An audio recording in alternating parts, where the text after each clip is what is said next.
Saya jam berapa subuhnya? Jam 4.30 kata saya. Alhamdulillah jam 4 sebelum 4.30 sudah standby di sini. Saya agak sedikit malu karena zamannya belum ngumpul ya. Tapi untuk Ustaz Fadil sudah tahu orang Indonesia, jadi dia tahu orang Indonesia itu jamnya. Karena saya baca di koran ada seorang Amerika sudah belajar di Jakarta di Indonesia selama setahun.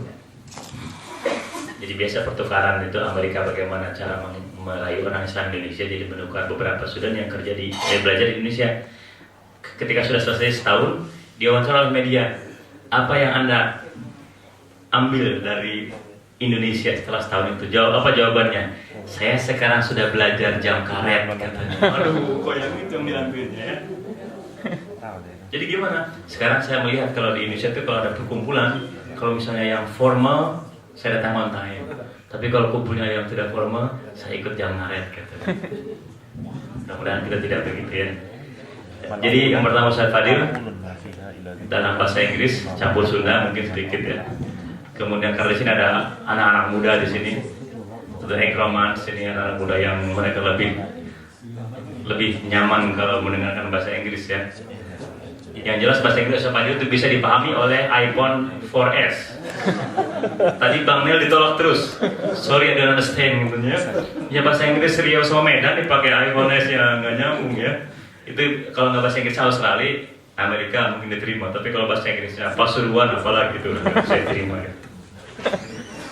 Ustaz Fadil nanti disambung oleh Ustaz ya. Saya persilakan. Assalamualaikum warahmatullahi wabarakatuh. Bolanya nanti pada jam 8. Iya. Nanti jam 8.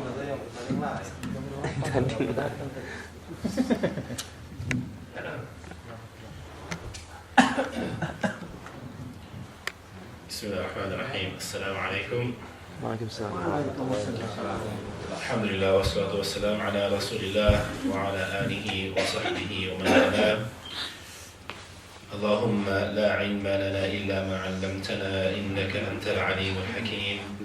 Allahumma 'allimna ma yanfa'una wanfa'na bima 'allamtana wa zidna 'ilma wa la hawla wa la quwwata illa billahil 'aliyyil 'azim.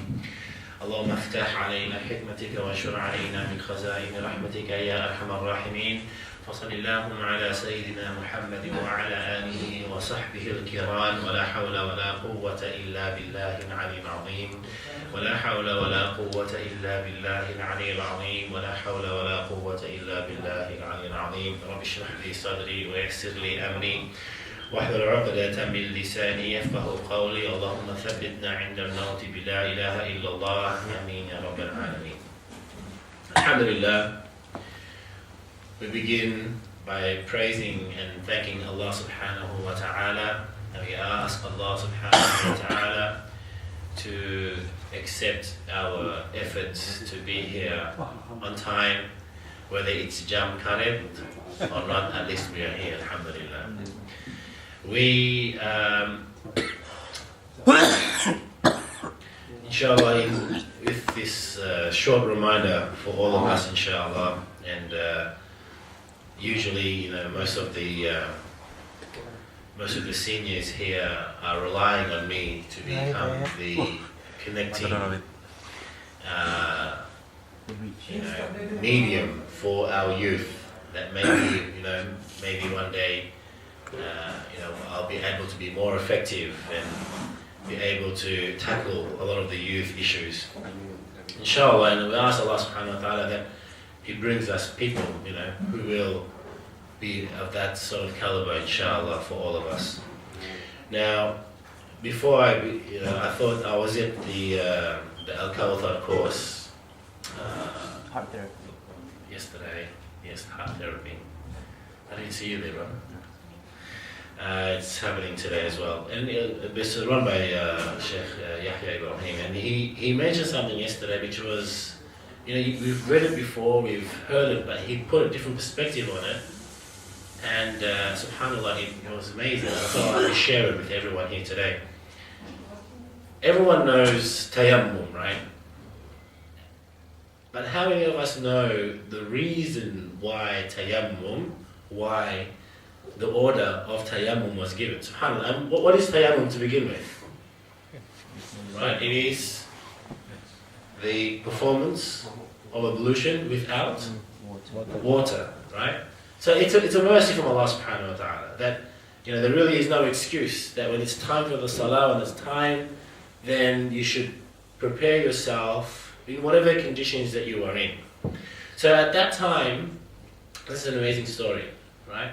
This was one of the journeys of the Prophet ﷺ, one of the campaigns, and at that particular time, they were in desert area. Not just a desert area, they were in enemy's territory. So they were in dangerous ground. And at that time, Aisha radiallahu anha was with them during this journey. And, due to the severity of that, the heat of the day and the danger of the land, the safest time to travel was during the nights, right? So that during the nights, the enemies are sleeping, and you also are protected from the heat of the day, of the extreme heat of the day. And also in that particular area, that region, it was a barren land, so there was no water. So the water was scarce, really, there was not much water around. So one night, right, the companions, they were, preparing to pack up all their gear to travel during the night. And Aisha, and this is I'm just putting my touch to the story. Of course, you can find this hadith in Muslim. And basically, Aisha anha, she needed to go to relieve herself. And back in those days in the desert, there wasn't any public toilet that you could just go to, and in your convenience, it was very inconvenient. So you would have to go further behind a tree or further into the desert where no one can see, and then you relieve yourself, and then you can come back. So Aisha did that, and then she came back, and then she realized she's lost her bracelet. Right? She's lost this bracelet, and bracelet, necklace, whatever, it was one of those things. But that particular necklace was made out of black string and had black beads on it. And we're talking pitch black night, right? And it was very difficult to see. So she came to Rasulullah and she said, "Look, Prophet of Allah, my dear husband, I've lost my necklace, my bracelet." So what did the Prophet do? He ordered the companions to unpack their gear again, and then he asked Umar radiallahu anhu and some of the other companions to go searching for this necklace. To go searching, right? And so, and Sheikh Yahya he gave a twist to it. He said, if it was in this day and age, if it was our wives today, we're at the airport, the plane leaves in half an hour, then she comes up to you and she says, "Oh, my dear husband, remember that friendship bracelet you gave me? I've lost it." What are we going to say? Khalas, don't worry about it. No, we'll just buy it. We'll get a new one. Where are we going to? We're going back to Indonesia. I'll get plenty over there. I'll buy you a gold one, no problem. We dismiss it straight away. I said, don't worry about it. We'll get another one. But the Prophet ﷺ, he made the whole army stop, not move anywhere, and just for the comfort of his wife, Aisha radiallahu anha, subhanAllah. Right? And obviously you can see like Umar and Abu Bakr, they're all looking in the desert for this lost necklace of Aisha. Everyone's starting to get really frustrated. Like, what's this? It's all because of Aisha. It's Aisha's fault. Everyone's getting upset. They all went to Abu Bakr to complain. So Abu Bakr, he has the authority because Aisha is his daughter. So he goes and he goes to see her, just to complain, his frustration to the people of the people to her. And when he went there, the Prophet ﷺ was lying on her lap, right? And she didn't move. And Abu Bakr came and started telling her, what are you doing? What did you cause? This and that, this and that, this and that. And so everyone was all frustrated. But she didn't care because she knew that her husband, the Prophet ﷺ, was happy with her, and he was doing all of this to protect even the slightest, to look after the near, even though it might inconvenience the far. Subhanallah. Right? And then eventually, that was when the issue started. The night was coming to an end. Fajr time was approaching, and now they're getting worried. They're saying, "Man, we don't have enough water. If we make wudu to pray, we will die in the desert during the day with no water. But if we don't make wudu, how can we pray?" SubhanAllah. And then that's when they started really getting, agitated and worried, and SubhanAllah, all of the, disputes started happening. And then Allah subhanahu wa ta'ala then revealed the verses of tayammum upon them. SubhanAllah. And then when they heard the news, the Ummah takbir, Allahu Akbar. Allahu Akbar. They were so happy. So that little incident was in fact a blessing in disguise. But if you look at it from a different perspective, this blessing came from what? What did it stem from? From the love of a husband to his wife. SubhanAllah. No longer Rasulullah and Aisha, but a husband and wife. And that's why he was saying how important it is, he then mentioned the hadith, khayrukum li ahli, that the best of you, the best. Who is the best of you? The best of you is the one who is the best to his wife. SubhanAllah. Because at the end of the day, it is the wife who knows you more than anyone else. You can be an ustad, you can be a big sheikh, but she knows if you're waking up for tahajjud. She knows if you're missing out on Fajr Salah. She knows if you're sleeping in after Fajr. She knows what you eat. She knows what you do. She knows everything about you. That's why on the Day of Judgment, she's one of the people that will be, you'll be held responsible for, who can drag you into the fire of Jahannam for not looking after the right. SubhanAllah. But anyway, I thought that was interesting to share. So really, that this blessing of tayammum that we experience today all stemmed from this incident of Aisha losing her necklace and the Prophet ﷺ stopping a whole army from traveling, right, to look for that necklace, subhanAllah.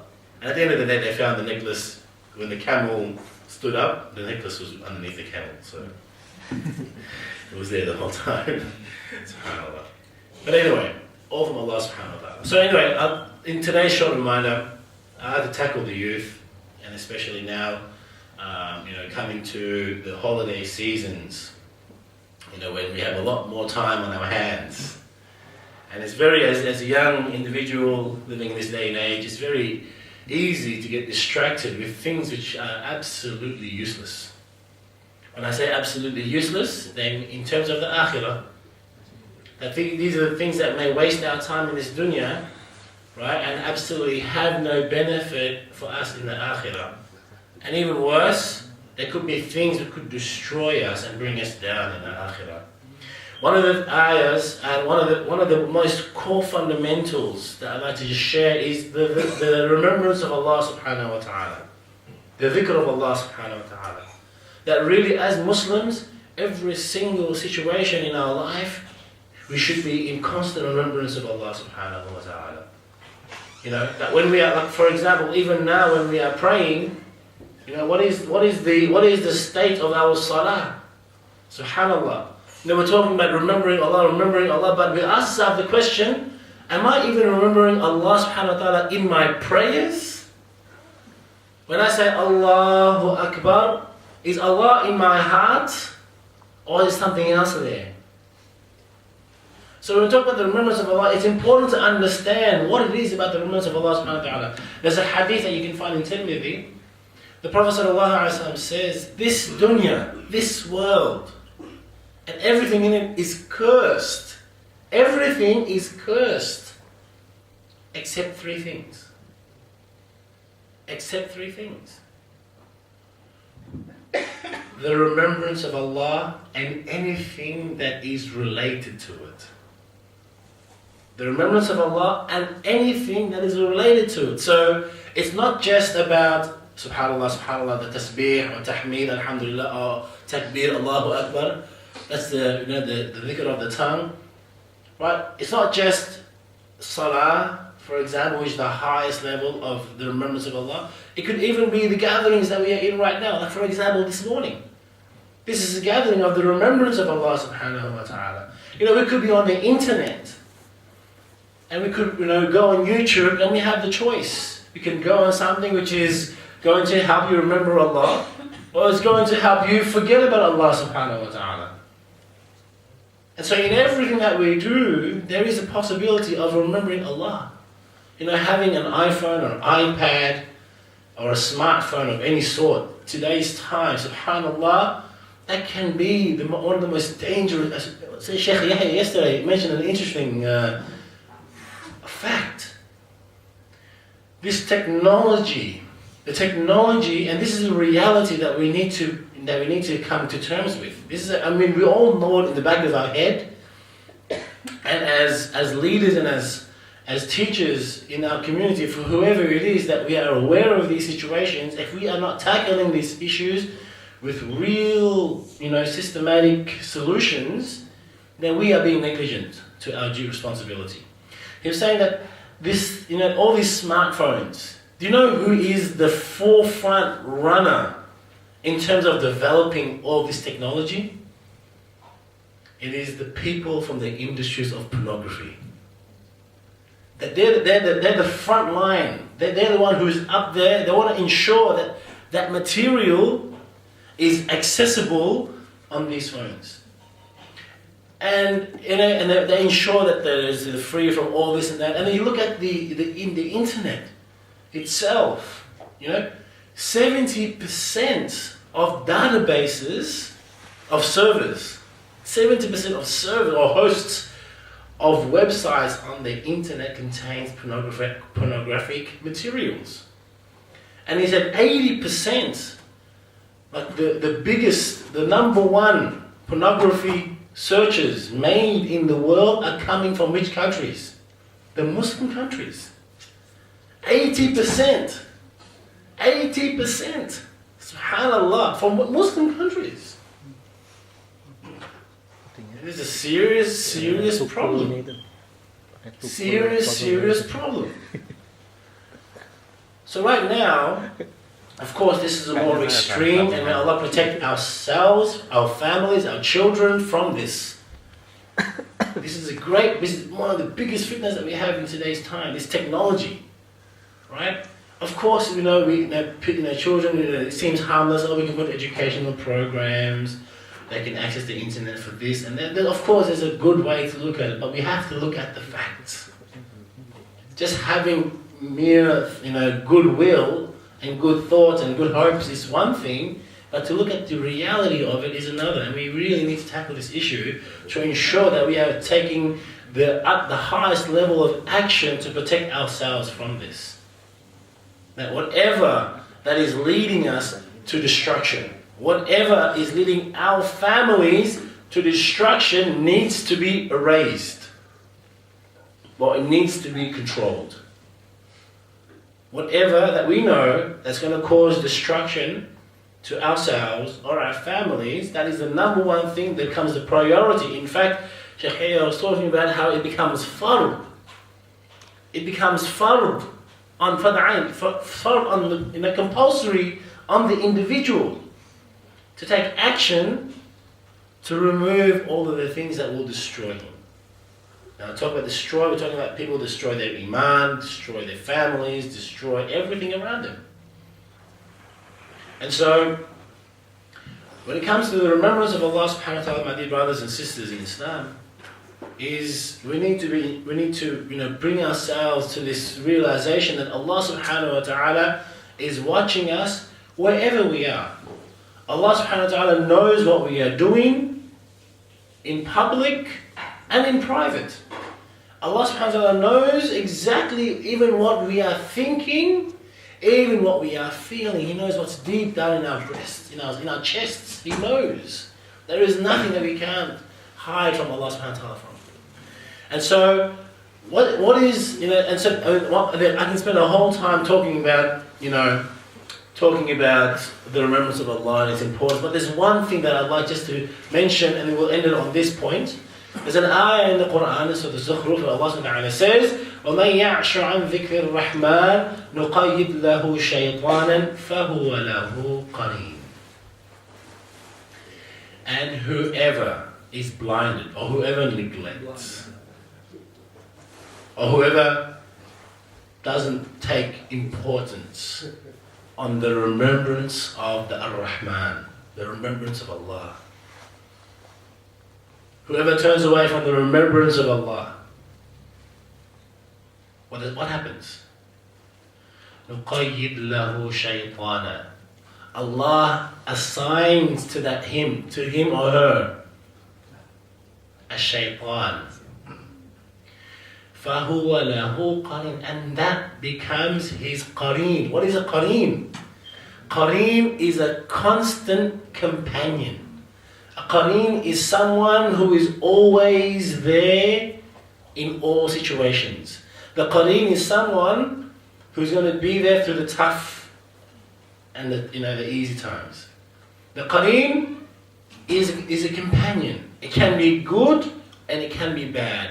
But in the Quran, the connotations for a qareen is always leading towards the bad. Now the shaitan, as ulama give the tafsir of the shaitan, it can mean both. The shaitan of ins, of the human beings, and the shaitan of jinn as well. It can be mean the shaitan of both. That in other words, if you are negligent of the remembrance of Allah subhanahu wa ta'ala, even the friends that you get assigned with, you could automatically be in contact with people who are in constant taking you away from Allah subhanahu wa ta'ala. Constantly whispering about the evil, constantly taking you away and further away from Allah subhanahu wa ta'ala. This becomes your constant companion.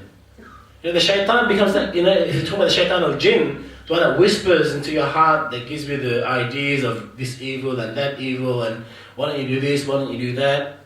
And then when the person realizes on the day of judgment, this same qareen is going to say, no, don't blame me. I only invited you. You're the one who then took action upon what I invited you towards. That's your fault. That's not my fault now. This is the same qareen that's going to stay away from you. The same qareen that will turn away from you. And so subhanAllah, if we are not careful with this regard to the remembrance of Allah subhanahu wa ta'ala, if we're not careful in the activities that we do, whether it's on the phone with our friends, whether it's on the internet, whether it's playing games, whether it's visiting friends, whether it's visiting groups or clubs or places or restaurants or whatever it is that we are doing, if it is not connected or related in any way to the remembrance of Allah subhanahu wa ta'ala, then know that is cursed. That is cursed, as we know in the hadith. Right? That is cursed. And what is telling that is cursed? Anything that will keep taking you further and further away from the remembrance of Allah subhanahu wa ta'ala. And we seek the protection from Allah subhanahu wa ta'ala. We ask Allah subhanahu wa ta'ala to protect us and our families and our children, our sons and daughters, from anything that's going to take them away from Allah. Because really, in reality, we do not know when Allah subhanahu wa ta'ala has, given us enough the timeline in this dunya. It feels good, it's just holidays, I'm just going to have fun, just going to relax. Sometimes for the youth, it's like, relaxing means, away from all this, deen stuff, all this, religious stuff, and it's all too much for me. But please, my dear brothers and sisters and parents, we need to take precautions. We need to take the right actions in ensuring that everything that we do and everything that our family does has a connection to the remembrance of Allah subhanahu wa ta'ala. Anything, it can be anything. Anything from whether it's reminders from the Quran, whether it's Quran itself, whether it's lectures, whether it's gatherings of goodness, whether it's gatherings of youth which has some elements of remembering Allah, which the good youth groups or the clubs which are busy towards pleasing Allah subhanahu wa ta'ala, whether it's courses on learning, classes of Islamic studies or whatever it is that's related that can remind you back to Allah subhanahu wa ta'ala, then inshallah this will be one of the easiest steps that we can take. With some little requirements of that, that say, does this have that potential to take my son or my daughter or myself closer to Allah, or is it going to take me away from Allah subhanahu wa ta'ala? And at this point, we ask Allah subhanahu wa ta'ala to keep constantly to protect us, because really at the end of the day, the guidance and tawfiq is only in Allah subhanahu wa ta'ala. It is only from Allah. Whoever Allah subhanahu wa ta'ala guides, then no one can misguide him. And whoever Allah subhanahu wa ta'ala misguides, then none can guide him or her. And so we ask Allah subhanahu wa ta'ala to keep us in His guidance, to keep us in His mercy, to protect us all, us and our families, to be constantly away from anything that's going to take us away from the remembrance of Allah subhanahu wa ta'ala, to save us from any curse, and to keep us always steadfast in His deen to the day we leave this dunya. Ameen ya Rabbal Alameen. Wabillahi taufiq wal hidayah. Wassalamu alaikum warahmatullahi wabarakatuh.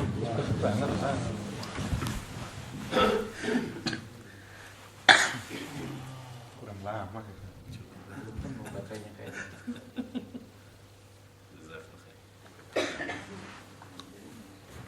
Salam Hasan.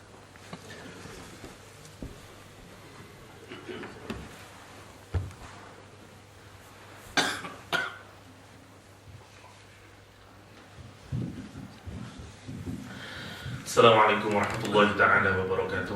Alhamdulillah rabbil alamin, wassalatu wassalamu ala asrafil anbiya wal mursalin wa ala alihi wa ashabihi ajma'in, amma ba'd. Rabbi israh li sadri wa yassir li amri wahlul 'uqdatam min lisani yafqahu qawli, amma ba'd. Ikhwatal iman azakumullah. Kita lanjutkan kajian tafsir Ibnu Katsir. Kita masuk di ayat 154 hari ini. Kemarin kita disudahi dengan perintah oleh Allah SWT untuk mengambil dua jalan kalau kita ingin meminta tolong kepada Allah SWT. Yang pertama adalah sholat, yang kedua adalah sabar. Dan yang menarik, ayat kemarin diakhiri dengan innallaha ma'as-sabirin. Kalau kita ingin menjadi terus-menerus bersama Allah SWT, kita berada dalam suasana yang disebut Syekh Mutawalle Sya'rawi dengan Ma'iyatullah, ya. Ini jadi satu nama gatheringnya MH Ainun Najib di Indonesia, namanya Ma'iyah, ya. Ma'iyah itu kebersamaan, kekamian, ya. Kata Syekh Mutawalle Sya'rawi, betapa inginnya orang itu untuk masuk ke dalam Ma'iyahnya Allah SWT, atau ke dalam sesuatu yang selalu bersama-sama dengan Allah SWT. Caranya adalah dengan sabar. Mengapa Allah kalau kita lihat kemarin bahwa perubahan umat ini, pemilihan umat dari Yahudi menuju Islam, ini juga berlaku secara pribadi. Baik perubahan pribadi itu harus diawali kemarin dari perubahan direksi, yakni dari Masjidil Haram ke Masjidil Aqsa, Masjidil Haram. Dan orang kalau berubah, goalnya pertama kali harus berubah. Makasih Pak. Jadi yang pertama, goal berubah. Terus pesan yang kedua dari Al-Quranul Karim, harus syukurnya dulu yang ditanamkan.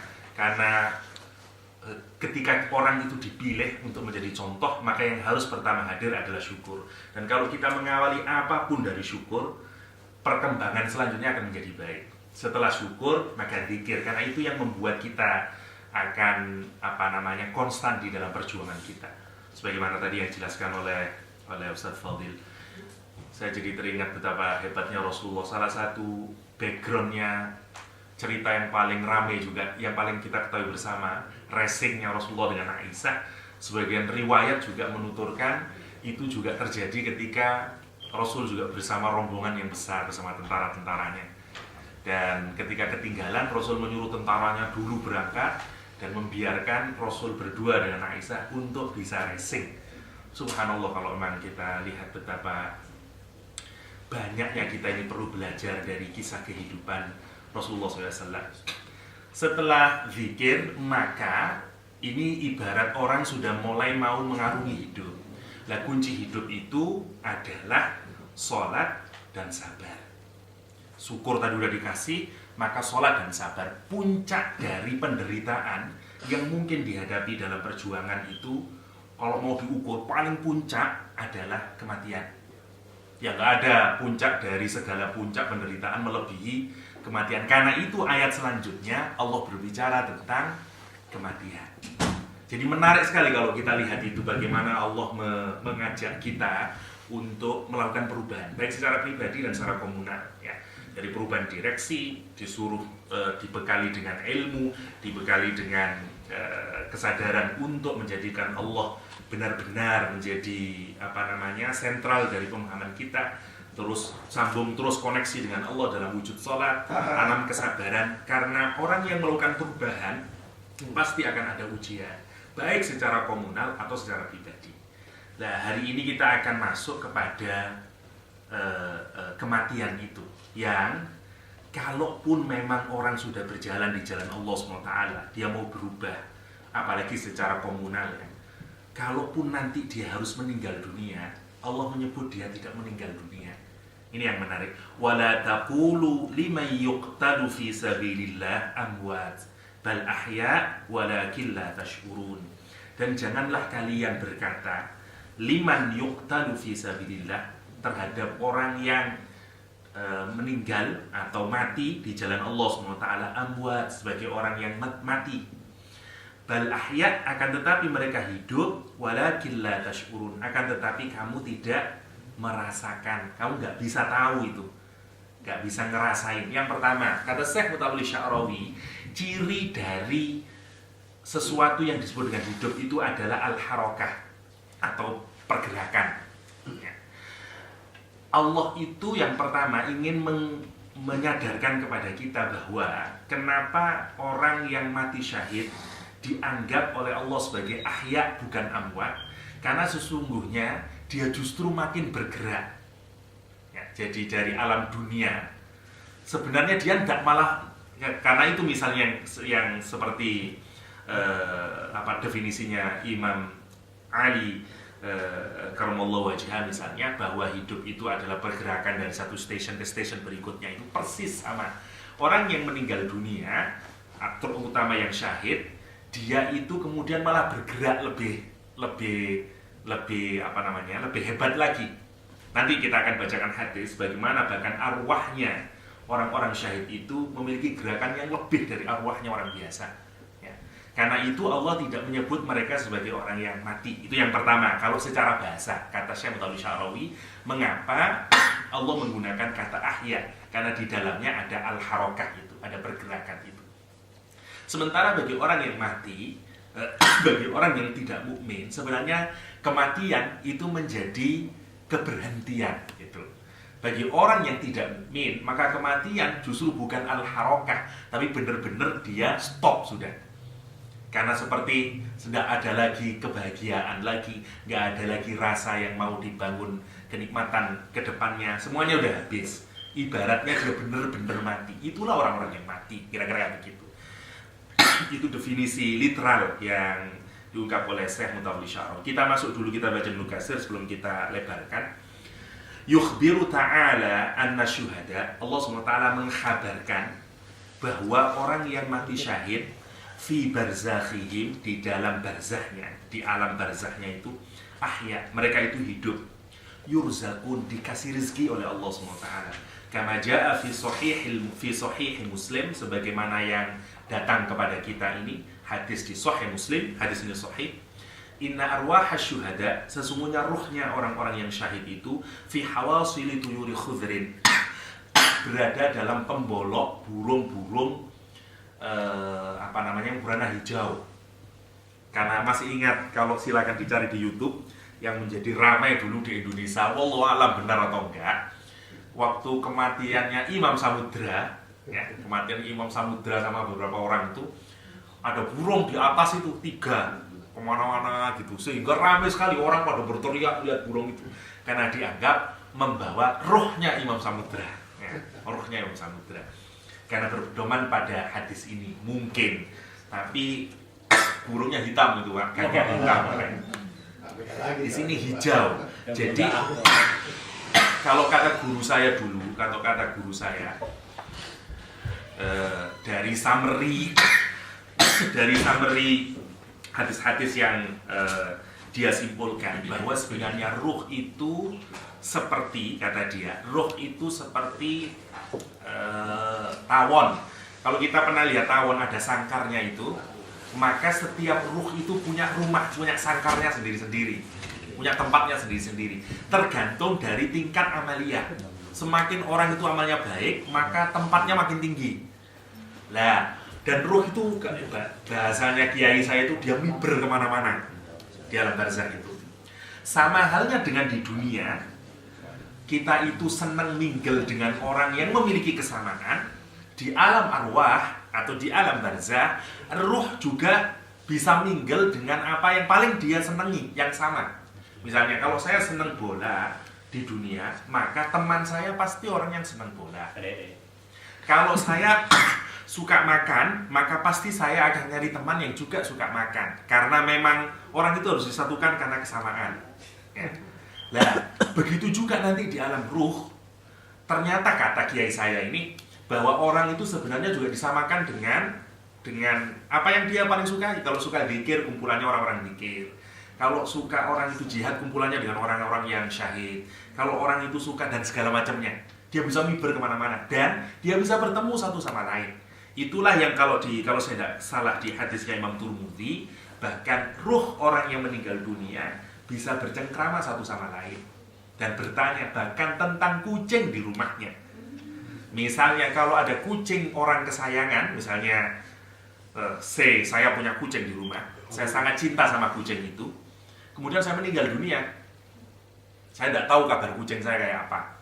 Kalau ada tetangga saya mati, yang hidup lebih lama dari saya, nanti dalam roh dia ketemu, dia tanya, gimana kucing saya? Hatta al-ghirah kalau dalam hadis, sampai kucing juga ditanyakan. Makanya roh itu tahu nasib anak-anak kita, nasib dan seluruh cucu-cucu kita, gimana anak saya, dia masih sholat enggak, dia masih menyembah Allah enggak, dia bisa saling bertanya, meskipun tidak bisa koneksi dengan itu. Karena itu roh bisa bertemu dengan rohnya orang yang masih hidup.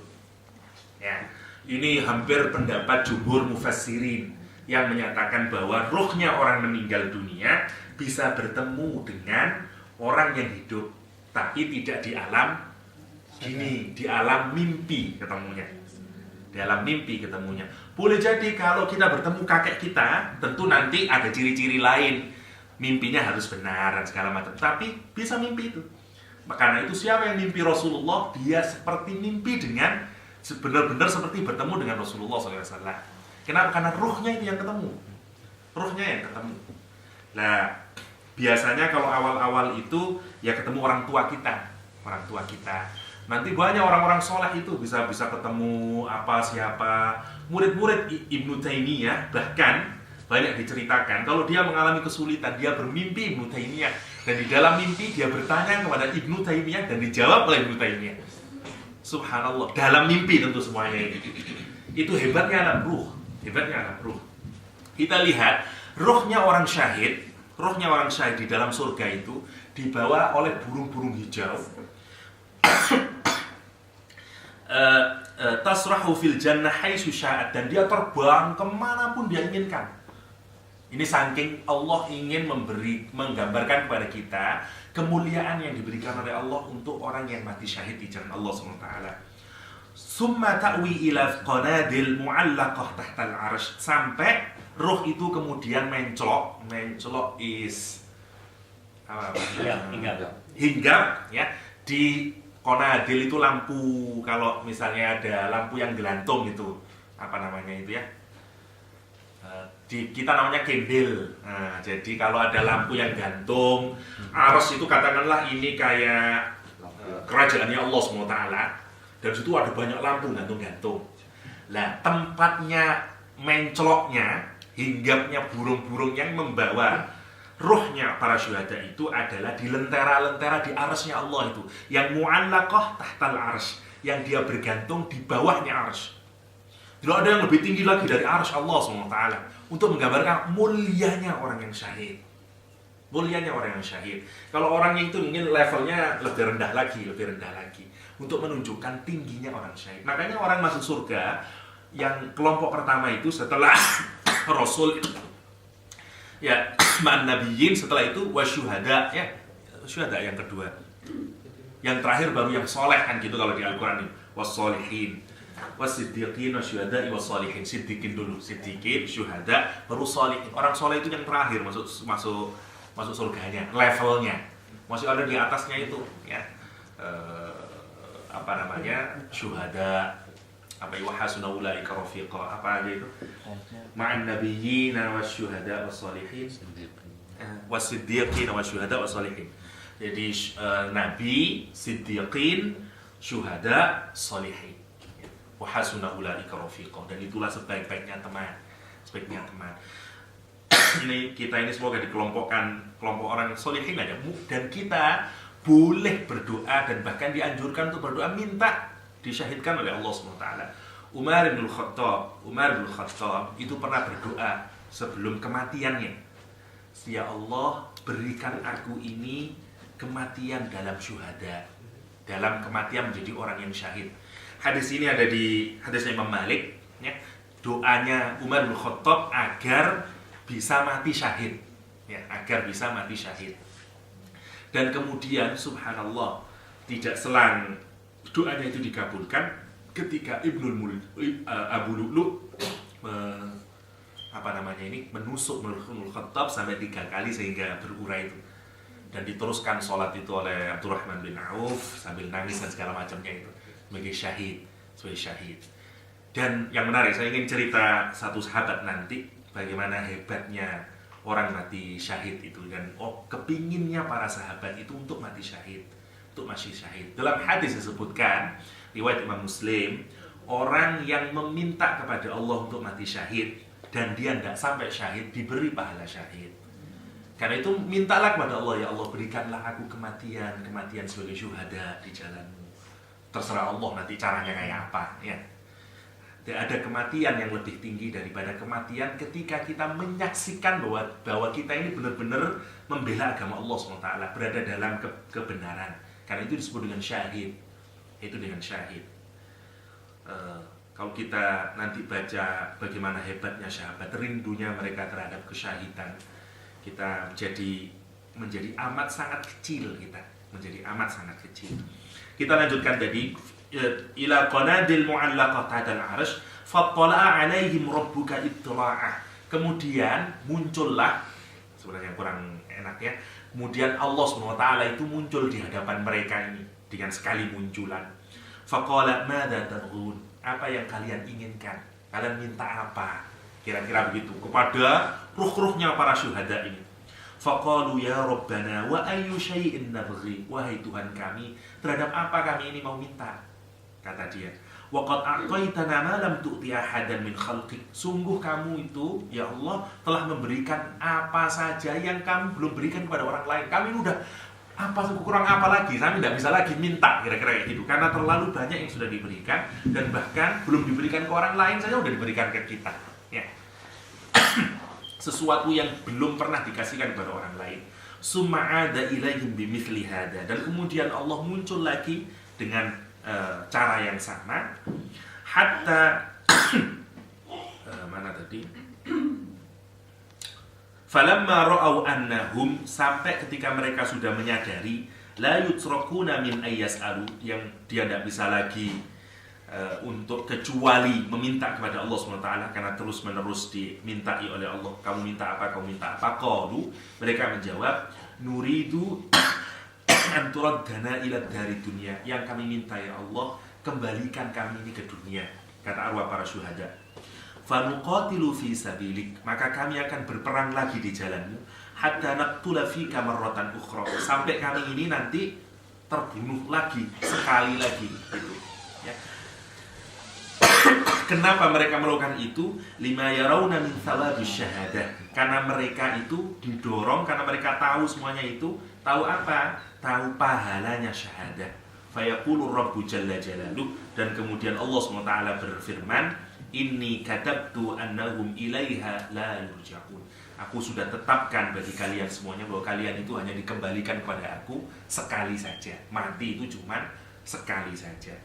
Ini yang untuk menggambarkan betapa kepinginnya orang yang mati syahid itu untuk kembali lagi. Hadis yang lain bahkan mengatakan, kalau saya itu punya 7 kali, saya kepingin nyawa 7 kali, pingin ke dunia lagi, perang lagi, mati, balik lagi 7 kali. Saya kayak gitu, saking tingginya pahala orang yang mati syahid. Saya ingin bercerita satu kisah seorang sahabat Nabi yang bernama Amr bin Al-Jamuh. Ya. Tidak tahu saya pernah cerita atau enggak. Ya, kalau sudah pernah cerita berarti semoga kita bisa menggali hikmah yang lebih dalam. Beliau adalah salah seorang kaya di Madinah dan memiliki 3 anak yang laki-laki semuanya dan hebat-hebat anaknya. Punya istri, gimana Pak? Seperti Pak Ikro ya.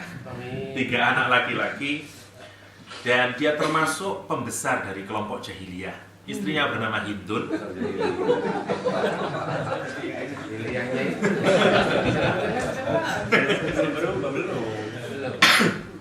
Dan menariknya, dulu itu kehebatan itu juga diukur dari Tuhan yang dimiliki. Karena Tuhan yang bikin sendiri, maka semakin Tuhannya baik dalam ukuran materi, berarti semakin kaya orang itu. Nah, si Amr bin Al-Jamuh ini memiliki Tuhan yang dia kasih nama Manat, ya, karena ada nama Manat, Hubal dan segala macam. Tuhannya namanya Manat. Pertanyaan saya sekarang, kenapa sih kok ada orang Arab itu memang sebodoh itukah kok sampai menyembah kayu? Kita sering menyangka bahwa kadang-kadang kalau mau kita pikir, it doesn't make sense, ya. Kita kayak menyangka kok bodoh banget, kayu kok disembah, patung kok disembah. Sebenarnya bukan kayunya yang disembah. Jangan keliru memahami. Mereka itu juga tidak sebodoh kita, ngarang puisi pinter, segala macam pinter. Bukan kayak dalam pikiran gampang kita udah kayu itu disembah, ini kayu ini disembah. Enggak, bukan begitu maksudnya. Tetapi ini proses kalau secara sosiologi ini, karena ini sudah dilambangkan simbol yang bersifat divine, dan kemudian dia menyangka bahwa di situ itu nanti akan ada spiritualnya. Itu kayak beginilah. Cross yang dibikin oleh orang-orang Nasrani, mereka tahu kok dia itu tidak ngasih manfaat kayunya aslinya. Tapi begitu dia sudah figurkan dia menjadi cross, dikasih orang yang disalib, itu dia yakin akan punya nilai divine. Mungkin rohnya Yesus akan masuk ke dalam kalau kita merusak, mungkin gitu. Jadi ini hanya menjadi mediator.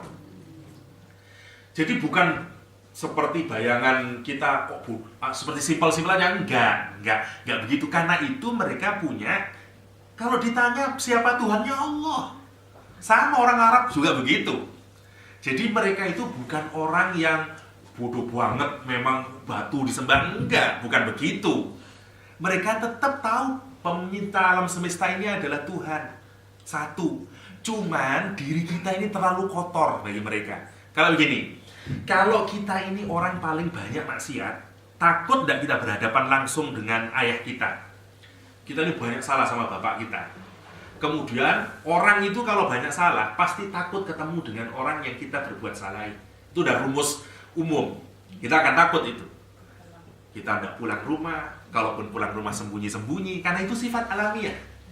Manusia yang terlalu banyak kotornya, dia itu takut bertemu Allah SWT. Yang membuat aman kapan? Kalau ada orang yang melindungi dia, yang dia kemudian merasa aman. Contoh, bapak saya takut sama bapak saya karena saya banyak salah. Tapi paman saya, ini orangnya baik sama saya. Saya bilang ke paman, tolong dong anterin saya ke rumah. Nanti backup saya. Kira-kira saya merasa aman nanti karena ada paman. Kalau bapak saya marah, paman saya yang berhadapan dengan dia. Enggak usah gitulah. Jadi saya kemudian merasa aman. Itulah yang kenapa orang Arab itu masing-masing memiliki Tuhan itu. Karena sebenarnya bukan Tuhannya itu yang disembah, dia itu hanya menjadi mediator. Itu yang disebut dengan pemberi syafaat. Yang Al-Quran nanti mengkritik semuanya itu. Ya, sama, kita merasa aman, kenapa? Karena saya kan sudah muridnya guru itu, Pak. Tenang saya udah. Nanti di surga, kalau ditanya malaikat, saya muridnya ustadz itu misalnya. Dan itu dirubah oleh Al-Quran. Kesadaran kayak begitu itu kesadaran yang benar. Masing-masing dalam Islam, masing-masing kita ini bertanggung jawab terhadap diri kita masing-masing. Itu yang mau ditentang oleh Al-Quranul Karim. Jadi jangan punya pikiran orang Arab bodoh banget nyembah batu. Sebodoh-bodohnya orang juga tidak ada yang mau nyembah batu. Tidak ada yang mau nyembah. Karena itu, kenapa? Karena Allah sudah menanam sifat ketuhanan di masing-masing orang. Nggak ada orang itu yang secara natural mau nyembah batu, nggak ada. Kalau kita belajar totemnya Pak Durkheim itu ya, Emil Durkheim tentang totem dan segala macam itu simbol bagaimana orang sampai menjadikan sesuatu menjadi Tuhan. Itu prosesnya lama. Bagaimana mereka sampai disakredkan dan segala macam itu. Sebodoh-bodohnya orang. Jadi jangan disangka orang Arab, mereka tahu. Sebagaimana Al-Quran yang bilang kalau ditanya siapa pembuat alam semesta, dia bilang Tuhan. Ya Tuhan. Cuman dia mau jadi mediator. Al-Quran merusak itu semuanya. Sampai hari ini, kenapa orang Kristen nyembah Yesus? Karena itu. Kenapa? Karena dia merasa aman. Ada Yesus, dia yang menyelamatkan saya. Makanya dia juru selamat saya. Kalau nanti di neraka berhadapan dengan Tuhan, dia yang akan mewakili saya. Saya kan sudah iman. Makanya untuk syarat untuk selamat, kalau di dalam Kristen adalah kita meyakini Yesus sebagai anaknya Tuhan. Begitu kita meyakini, aman kita. Dosa kita diampuni, ya kan? Karena dialah yang mengampuni dosa kita kalau dalam Kristen. Persis orang jahiliyah dulu itu. Yang Al-Quran menyebut yujahil. Masing-masing orang bertanggung jawab terhadap amalnya sendiri-sendiri. Itu yang dirusak oleh Islam. Dan itu indahnya Islam. Indahnya Islam. Apa kemudian di Islam tidak ada, Pak, yang menjadi intersection itu? Yang menjadi mediator? Tetap ada, yaitu Nabi Muhammad SAW. Tetapi tidak seperti di Kristen yang kemudian asal iman, enggak. Kalaupun kita percaya sama Nabi Muhammad, tidak kemudian Nabi Muhammad bisa menjadi pemberi syafaat kita, enggak bisa. Harus memenuhi prasyarat-prasyarat. Kapan prasyaratnya? Kita cintai Nabi, kita amalkan sunnahnya, dan itu pun belum garansi kita mau disai syafaat. Itu bedanya. Jadi, kalaupun Nabi Muhammad bisa menjadi syafaat, tapi pemberi syafaat yang benar, yang tidak kemudian kita menjadi aman. Saya kan umatnya Nabi Muhammad, saya pasti dapat syafaat. Nggak ada itu dalam Islam. Berbeda dengan di Kristen atau di agama-agama yang lain. Nah, si Amr bin Al-Jamuh ini memiliki manat itu yang terbuat dari kayu, paling bagus, diminyakin terus. Wangi terus dia. Mus'ab bin Umair, orang yang diutus oleh Rasulullah SAW untuk berdakwah di Madinah, itu ternyata telah menyihir banyak orang untuk masuk Islam. Ya, dengan Al-Quran saja, tanpa di-explain, cuma mendengarkan itu bagi orang Arab sudah cukup membuat dia beriman. Ya. Termasuk 3 anaknya ini dan istrinya, semuanya udah masuk Islam. Bapaknya belum. Anaknya namanya Mu'awwadh, Mu'ad, sama Khallad. 3 orang ini sudah masuk Islam. Ibunya juga masuk Islam. Kemudian begitu mulai santer ini, orang mulai masuk Islam gara-gara Mus'ab bin Umair. Apa kata ayahnya? Ya Hindun, wahai istriku Hindun, ihdari antalqiya auladuka bihadar rajul. Kamu jaga ya, anak kita ini jangan sampai ketemu sama laki-laki itu. Ai Mus'ab bin Umair, kata dia. Hatta naroro ainafi, sampai saya dulu lah yang ketemu sama dia, kata dia. Saking takutnya. Subhanallah, kalau mau kita renungkan, kenapa sih orang Arab dulu itu takut ketemu sama Mus'ab bin Umair? Karena Al-Quran, Pak. Karena cuma ngomong Bismillahirrahmanirrahim, Alhamdulillahirabbil alamin, dan segala macamnya itu. Cuma dengerin Al-Quran itu menakutkan orang Arab. Kenapa? Karena itu masuk ke dalam batinnya. Karena dia bisa merasakan mukjizat Al-Quran secara audio. Di kita dipasang VCD player 30 juz juga tetap aja. Itu bedanya dengan kita, bedanya. Yang tidak ada yang ditakuti kecuali karena Al-Quran. Ya berapa banyak sahabat yang cuman keluar ke pasar, dia baca Yasin, dipukulin orang sampai mau mati hanya gara-gara baca Al-Qur'anul Karim. Kenapa? Karena powernya mukjizat itu. Kenapa? Karena dia paham akan bahasa Arab, karena memang konteksnya sesuai dan segala macam. Itu yang maksud saya, kenapa itu kok tidak ditimbulkan hari ini bagi kita? Syaratnya ya seperti kemarin, belajar bahasa Arab salah satunya, biar bisa merasakan nikmatnya Al-Quran, senandung Al-Quran itu.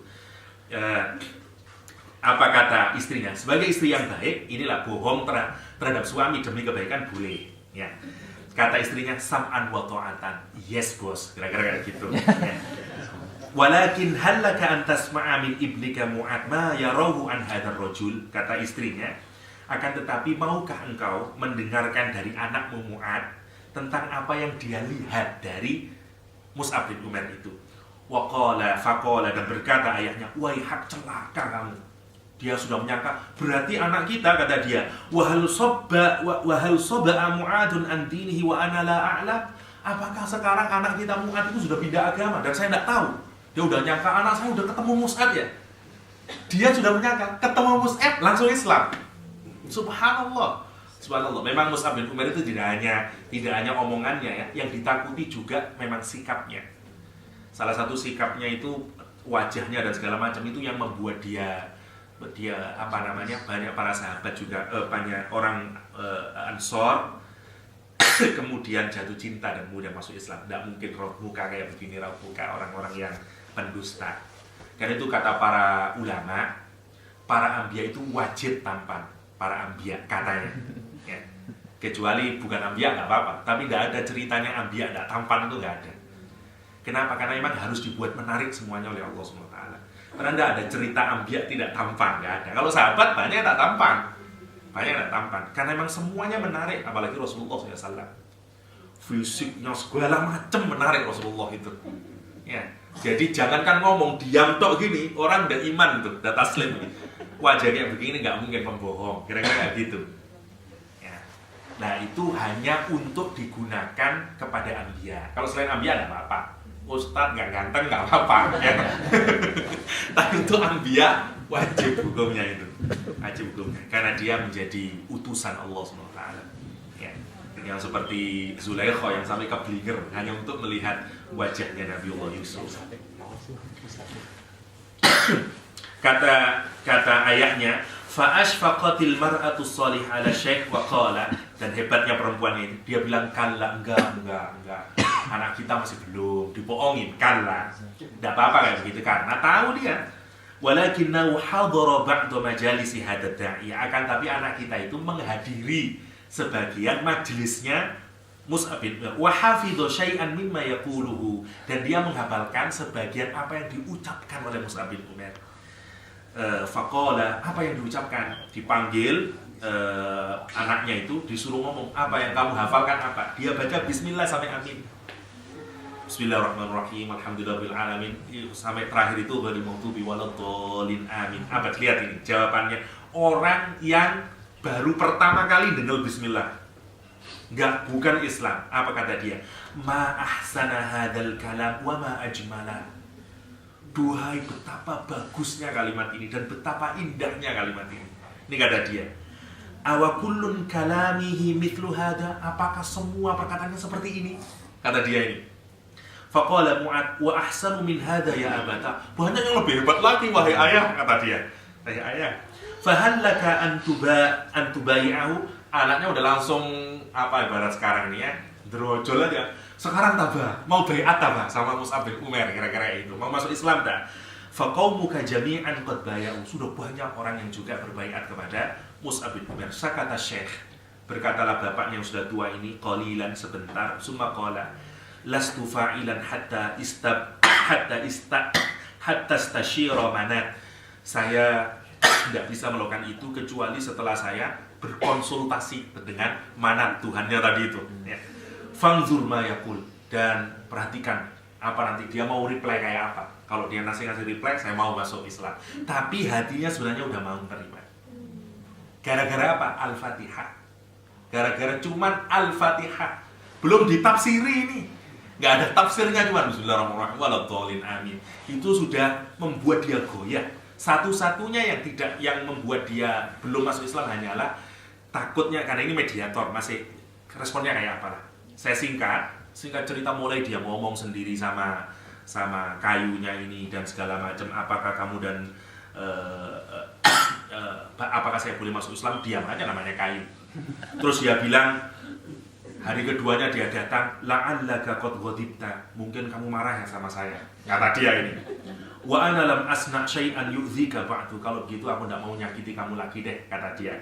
Walakin la ba'sa fa'atrukuka ayyaman hatta yaskuta ankal ghadab. Gini aja deh, kalau gitu saya tidak akan ngomong lagi ke kamu sampai marahnya kamu hilang. Nanti saya kesini lagi. Bayangin. Karena bukan yakin sama kayunya, yakin sama spiritnya itu loh, yang mungkin akan hadir. Kalau di Jawa, di Jogja mungkin sama kiai apanya, kan itu keris yang diyakini ada jinnya, segala macam, sama sebenarnya. Dan itu ada di semua peradaban, Karena setelah itu nggak tetap aja kayak begitu, dua anaknya ini yang agak nakal ini, lah dia mulai bangun strategi, ayo kita buang aja lah, dibuang di tempat sampah. Pagi-pagi dia marah, siapa ini, dibersihin, kasih lagi. Mohon maaf, siapa yang kalau saya ketahuin kayak gitu terus, sampai akhirnya bapaknya putus asa. Kata bapaknya gini aja deh, kata dia,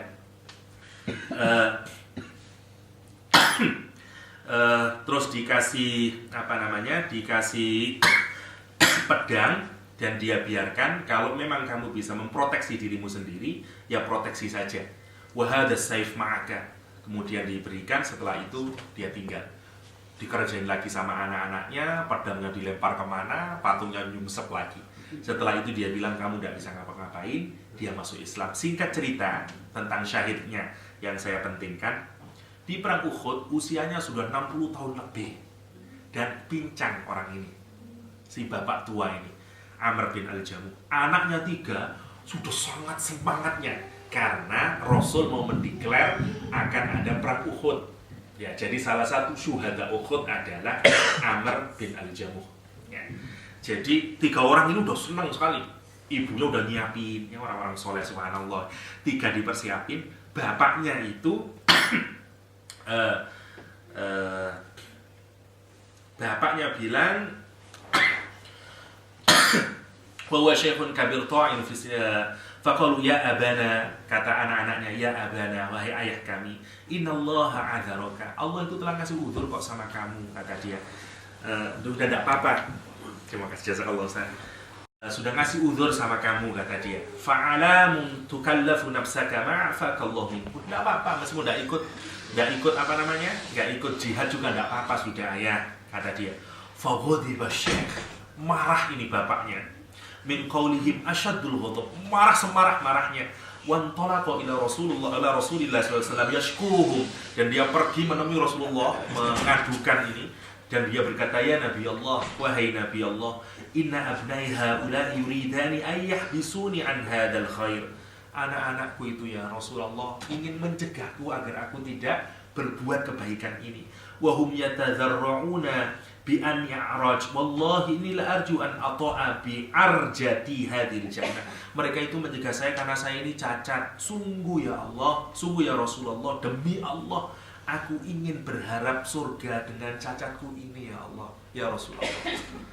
Saya membayangkan betapa hebatnya iman-iman orang dulu itu ya. Faqala Rasul sallallahu alaihi wasallam li abnaihi, biarkan saja bapakmu, la'allallahu azza wa jalla yarzuquhu syahadah, biarkan, semoga Allah merizkikan kepada si bapak ini syahid. Kemudian berangkatlah dia, dan beliau ini termasuk orang yang tidak turun ke mana itu, ke bawah untuk ngambil buti itu, untuk ngambil rampasan perang. Dia bersama anaknya, salah satu anaknya membentengi Rasulullah SAW, dan dua-duanya mati tidak berjauhan, bapak dan anaknya. Semuanya meninggal dunia.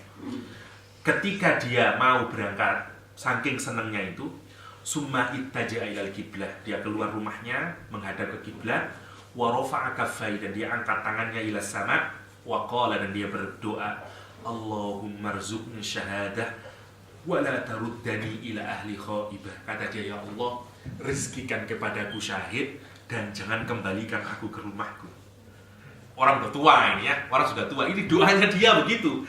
Allahumma rzuqni syahadah wala taruddani ila ahli khaibah. Ya Allah, kasihkan saya pahala orang syahid, jadikan saya syahid dan jangan kembalikan saya ke rumah. Sementara sudah setelah perang, Rasul menyuruh sahabat-sahabat yang sudah meninggal dunia dan berdarah itu sama Rasulullah disuruh ngumpulin. Ya, ini yang sahabat yang sudah meninggal dunia yang berdarah. Rasulullah sampai menyatakan, "Ma min muslimin," kata Rasulullah, "yuklamu fi sabilillah." Siapa saja dari orang Islam yang terluka di dalam peperangan ini, ila jaa yaumal qiyamah, kecuali nanti dia datang di hari kiamat, yasilu daman, darahnya itu masih mengalir. Jadi para pejuang perang Uhud nanti yang nggak meninggal dunia tapi kena cacat, misalnya kena bacok segala macam itu, kena tebas. Nah, nanti akan di mahsyar itu darahnya masih meleleh, yasilu daman. Al-launu, kata Rasulullah, kalauni za'faran. Warna darahnya itu seperti warna za'faran, ya, kekuning-kuningan, ya. Warihu karihil misik, dan bau darahnya itu seperti bau darahnya minyaknya Mirza, ya, misik, ya, seperti misik, ya. Sumakala, kemudian Rasulullah menyuruh kepada para sahabatnya, idfinu Amr bin al-Jamuh ma'a Abdullah bin Amr, kuburkan ini Amr bin al-Jamuh dengan Abdullah bin Amr. Faqad kana mutahabbain mutasafiyain di dunia, karena dua orang ini saling menyintai di dunia karena Allah SWT. Ya, sebagaimana khutbah Jum'ah itu bahwa orang yang mencintai karena Allah wajib mendapatkan surganya Allah SWT. Karena itu benar-benarlah saling mencintai karena Allah. Ya, wajibat mahabbati, kata Allah, kata Rasulullah, kata hadis itu, wajib aku ngasih cintaku, kata Allah SWT, terhadap siapa? Alal muhibbina fi, terhadap orang yang saling mencintai karenaku, kata Allah SWT. Itu sudah pahalanya itu. Cerita selanjutnya, kalau di Hayatus Sahabat, setelah dikasih tahu meninggal dunia, dibawa mayatnya ini dengan unta. Istrinya bawa untanya, unta didatangkan untuk dikasih tahu mungkin ke istrinya, mau dibawa pulang dulu. Untanya itu begitu diletakkan, untanya itu tidak mau berdiri, Pak. Jadi setelah di atasnya langsung duduk lagi untanya. Disuruh kayak apapun untanya tidak mau. Setelah itu orang komplain ke Rasulullah, ya Rasulullah, kenapa untanya ini tidak mau berdiri? Dia apa tidak mau berdiri? Rasul bertanya, ada istrinya enggak? Siapa yang tahu? Istrinya dipanggil. Memang kenapa ini, kata Rasulullah. Memang iya, ketika dia mau berperang, dia keluar rumah ngadep kiblat berdoa, ya Allah, jadikan aku orang syahid dan jangan kembalikan aku ke rumahku. Karena doanya itu, kata Rasulullah, karena doamu itulah unta ini tidak mau bergerak. Subhanallah, subhanallah. Radhiyallahu an Amr bin al-Jamuh ashabi min syuhada Uhud wa nawwara lahum fi kuburihim, kata penulis tarikh. Semoga Allah meridhoi Amr bin al-Jamuh dan mencahayai kuburan mereka. Ini orang-orang yang soleh, yang cinta terhadap kesyahidan. Udah 6:30. Untuk menggambarkan hebatnya pahala menjadi orang syahid. Lah kita ini yang tidak hidup dalam peperangan dan kayaknya memang perang juga masih lama, ya. Kalau kita menggambarkan nanti munculnya Imam Mahdi yang nanti akan perang pasti itu, ya, dengan Dajjal dan segala macam, itu nanti akan ada peperangan, ya. Nah, itu kan sekarang masih belum. Kita juga tidak dijajah dan segala macam. Atau sekarang yang terbaru adalah sebagian mufti dan ulama Saudi Arabia sudah menganggap jihad bagi orang-orang Yaman yang ada konflik sama orang-orang Syiah. Nah, fatwa terakhir menyebutkan itu sudah dihukumi sebagai jihad. Maka diperbolehkan, kata dia, kalau orang yang tinggal di daerah Yaman untuk berjihad. Ini fatwanya mufti Saudi. Nah, kita nggak ada. Kita ngambil cara jihad yang lain. Pokoknya semua orang yang membela kebenaran dan dia membela itu sampai kematian, dinilai oleh Allah sebagai syahid. Karena itu misalnya orang yang tabrakan, orang yang kebakaran, orang yang kerem, orang yang tenggelam dan segala macam, atau orang yang defend propertinya dan segala macam, dinilai Allah sebagai orang syahid. Dan niatlah kepada Allah untuk dikasih kematian sebagai kematian orang yang syahid. Meskipun kita mungkin mati dalam biasa, tapi kalau kita tanam keinginan kita untuk mati sebagai syahid, semoga Allah memberikan kita pahala sebagai orang syahid. Satu hadis lagi terakhir, wa bil hadis alladhi rawahu Imam Ahmad anil Imam Asy-Syafi'i anil Imam Malik anil Zuhri an Abdurrahman kami Malik an Nabi qala Rasulullah SAW, nasamatul mu'min, rohnya orang-orang mukmin, ta'irun ta'laku fi syajaril jannah, itu seperti burung yang bergantungan di pohon-pohon surga, hatta yarja'ahullahu ila jasadi yauma yab'atsu, sampai kemudian Allah mengembalikan ruhnya itu ke badannya ketika dia dibangkitkan. Kata kesimpulannya sebenarnya semua ruh itu bisa berterbangan, cuman tempatnya tergantung dari amalnya, semakin tinggi dan segala macam. Karena itu, dan persis akan matching nanti, dia akan gerombol sendiri, senang sendiri dengan apa yang paling dia senangi. Wa fihi dalalah li umumil mu'minina aidon. Kata Ibnu Katsir, ini juga menjadi dalil bagi keumuman bagi semua orang mukmin, bahwa semua itu juga berada di pohon-pohon, semua punya tempat-tempat di surga, itu ruh-ruhnya. Wa in kana syuhada qad khassisu bidzikri fil Qur'an. Dan ruhnya orang-orang syuhada itu memang dikhususkan di Quran. Kenapa? Tasyrifan lahum, karena penghormatan terhadap mereka, wa takriman, dan pemuliaan terhadap mereka, wa ta'dhiman, dan pengagungan terhadap mereka, sehingga tingginya pahala syahid. Allah mengingatkan kepada kita semuanya, kalau berjuang di jalan Allah, meniti hidup, benar-benar mau merubah orientasi, kemudian kita bekali dengan syukur, dengan sabar, benar-benar kita mau merubah hidup. Kalaupun ada tantangan, ada musibah yang sampai membuat kita meninggal dunia, sebenarnya itu bukan kesia-siaan, itu intinya. Makanya Al-Quran menyatakan, jangan engkau sebut orang yang sampai meninggalnya itu dalam proses di jalan Allah SWT, dia orang yang mati. Tidak, dia hidup, walakin la tashurun, akan tetapi dia nggak bisa dirasakan karena beda alam dan segala macam. Ini untuk mengingatkan kepada kita bahwa kalaupun orang berproses meniti goal yang dia tanam dari awal belum berhasil, itu bukan gagal dalam Islam. Ya. Misalnya Nabi Nuh itu berarti gagal dakwahnya, apa? Gak ada kegagalan dalam Islam itu. Sepanjang niatnya baik, set up goalnya baik, karena Allahnya sudah benar, kemudian dia titi jalan itu dengan terus-menerus menghubungkan dengan Allah SWT, sabar dan syukur. Kalaupun mati sudah dinilai syahid oleh Allah SWT. Dia menyaksikan dengan apa yang perbuatan baiknya itu. Dia saksikan benar perbuatan baiknya. Kan itu bukan kesia-siaan. Kalau kita hukumi di dunia, mungkin sebagai bentuk ketidakberhasilan karena belum mencapai cita-citanya. Tetapi kalau dalam hukum akhirat, dia berhasil karena dia menjadi orang yang syahid. Masih banyak cerita sebenarnya yang ingin saya sharing untuk menguatkan makna syahid dan hubungannya dengan kehidupan. Tapi insya Allah di lain waktu, semoga ada manfaatnya. Hadanallahu wa iyyakum ajma'in. Assalamualaikum warahmatullahi wabarakatuh.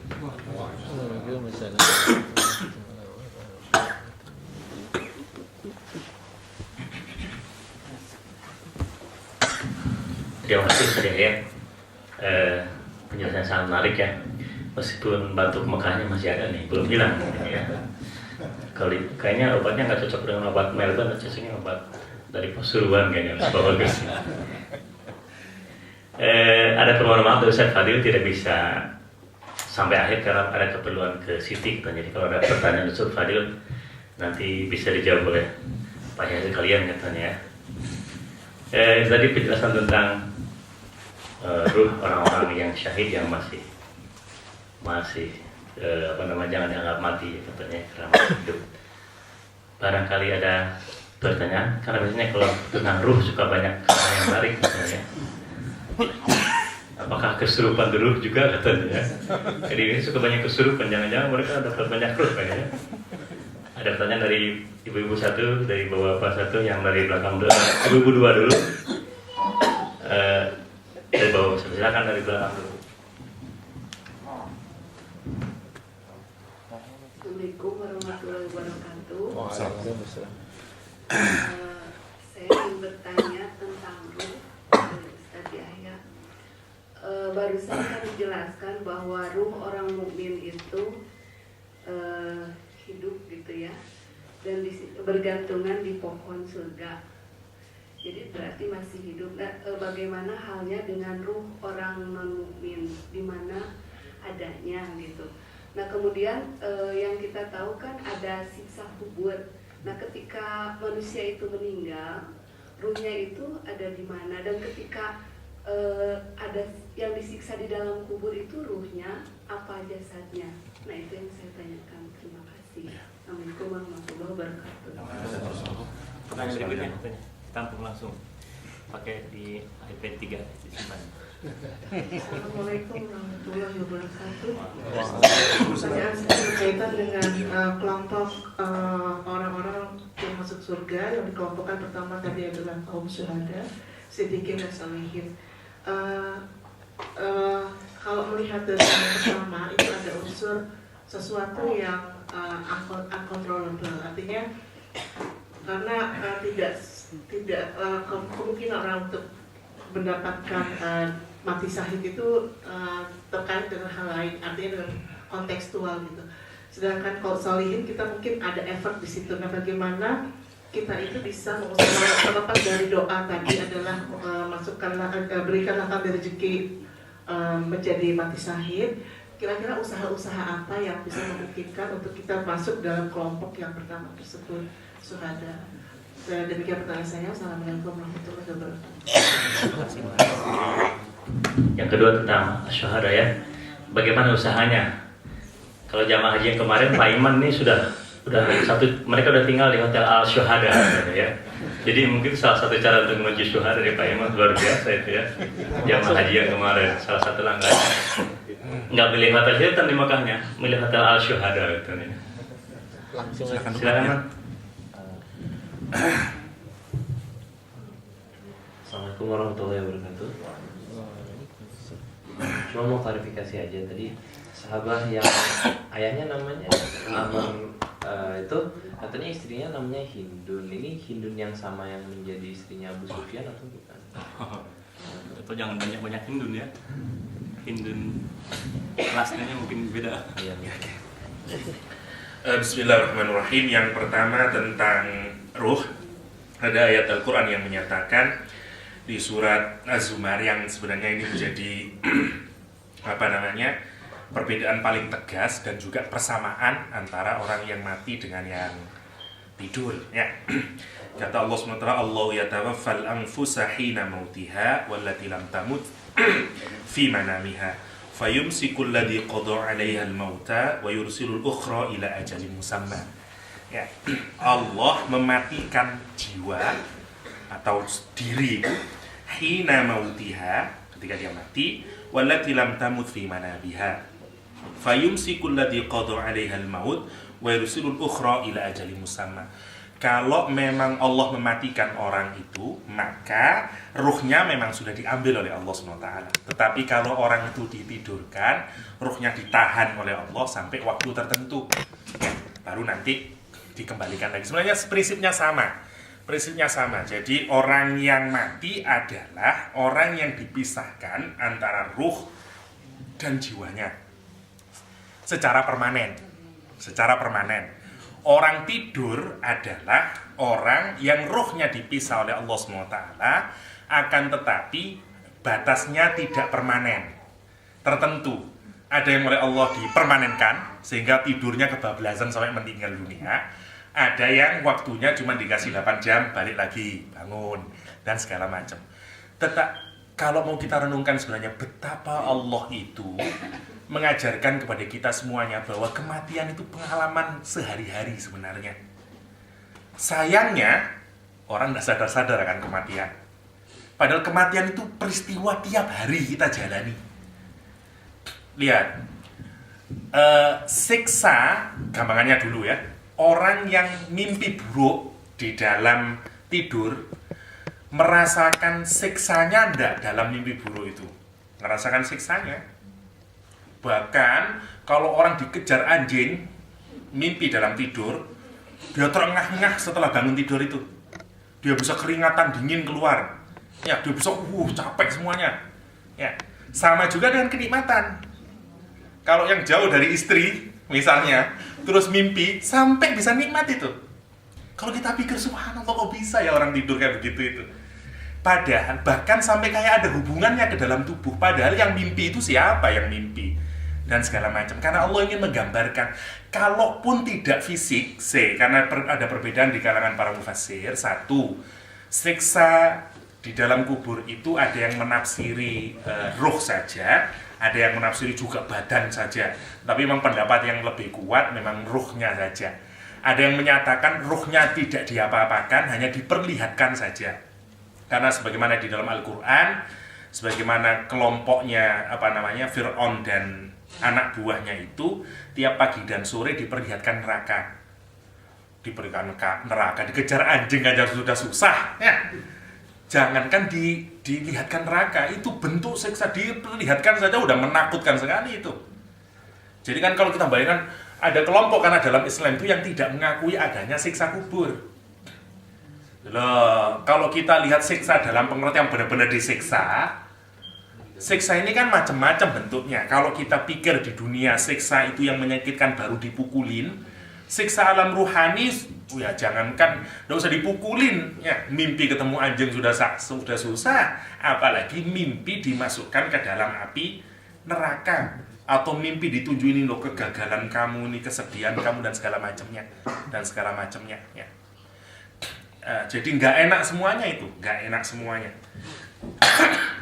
Saya jadi teringat ayat Al-Quran yang menyatakan bahwa orang selepas haji harus banyak berzikir. Ya, kalau tidak zikir kata Ustaz Fadil tadi, nanti setan jadi korinnya. Saya selepas haji mimpi saya ketemu korin saya, ya. Mimpi ketemu korin saya yang mirip saya, yang menunjukkan kejelekan-kejelekan. Hanya mungkin ngingatin bahwa yang banyak zikir setelah ingat Allah dan segala macamnya. Jadi yang pertama, orang yang disiksa itu memang terjadi perbedaan. Kalau mau paling gampang, bahwa siksa itu sangat mungkin akan diberikan oleh Allah dalam bentuk yang tidak jasmaniah. Karena siksa yang nanti jasmaniah, ruhaniyah itu terjadi di neraka. Sementara di alam barzah itu sifatnya lebih spiritual. Tapi itu jangan dipikir tidak menyakitkan, itu sudah menyakitkan. Ya, sudah menyakitkan. Seperti halnya orang bermimpi lah kalau di dunia ini. Lah, di manakah arwah orang-orang kafir? Semuanya ada di alam barzah. Cuman bedanya ya tergantung dari jenis amalnya itu. Dia bisa mingle sama siapa, ketemu sama siapa dan segala macamnya. Itu yang membedakan antara orang mukmin dan orang kafir. Karena itu kenapa sih katanya para ulama peristiwa kayak deja vu ya itu sebenarnya juga ada kaitannya dengan, kata peneliti-peneliti modern hari ini, katanya ada kaitannya dengan dulu waktu di alam barzah, dulu waktu di alam ruh. Karena kita ini kan semuanya dulu berada di alam ruh, semuanya. Ketika kita semuanya masih ruh ini semuanya, kemudian oleh Allah dikumpulin, dikatakan alastu birabbikum, kamu ngakuin enggak aku ini mastermu, aku ini tuan kamu ini budak saya, kamu akan hidup menurut aturan saya. Semua orang of course, kamu itu Rob saya. Qalu bala syahidna, kami bahkan bersaksi untuk itu. Katanya kalau orang itu memiliki ruhnya yang baik dan dia ketemu memang dulu di sana, itu kalau di dunia nanti cepat ketemunya. Kan kita pernah ketemu sama orang itu rasanya kok klop banget, cepet jadi itu, karena memang ruhnya satu klop lah, kira-kira begitu. Wallahu a'lam, ini cuman analisis di kalangan para ulama. Ada memang orang yang nggak bisa ketemu itu, nggak bisa ketemu sama itu, nggak bisa nggak ada chemistry-nya lah, itu chemistry-nya kata anak-anak sekarang. Nah, untuk menggambarkan ruh. Tapi sekali lagi, ilmu tentang ruh itu sangat sedikit yang kita ketahui, apalagi dalam persoalan hakikatnya. Yang bisa kita ambil itu cuman ya sedikit sekali dari tentang ruh. Kita tidak pernah tahu kayak apa ruh itu urusan yang jauh dari ilmu pengetahuan kita. Ya. Kita hanya tahu bagaimana polanya ruh, bagaimana yang terdapat di dalam hadis-hadis. Itu saja mungkin untuk ruhnya orang kafir. Yang kedua tentang syuhada, apa yang bisa kita lakukan ya. Kalau syuhada dalam pengertian yang awal memang maknanya adalah orang yang berperang di jalan Allah SWT. Lah, tetapi kemudian sebagaimana juga oleh para ulama dikembangkan juga berdasarkan hadis bahwa jenis-jenis kematian yang kayak susah untuk dia hadapi, tidak biasa, misalnya seperti kebakaran, tenggelam, tabrakan, bahkan penyakit. Kalau dulu itu penyakit namanya apa, kalau dalam kitab saya lupa namanya, aku ya, penyakit perut itu Busung. ada namanya penyakitnya. Masya Allah, itu juga dikategorikan kalau orang mengalami itu dia berpahala syahid, atau orang yang melahirkan, ya ibu-ibu yang melahirkan kemudian kok sampai meninggal dunia, dia juga mendapat pahala syahid. Sebenarnya prinsipnya, prinsip dasarnya itu adalah orang yang kematiannya itu dia memang sedang melakukan perbuatan ibadah dan dia melihat itu terus sampai mati, dia mendapat pahala syahid. Contoh gampangannya, ada perampok di rumah saya mau menzinai istri saya misalnya, saya lawan itu, saya proteksi, kan saya benar nih, saya senang mendefend kebenaran pada saat itu, maka saya lawan, saya berkelahi, saya kena pukul, saya mati, hitungannya saya syahid, hitungannya.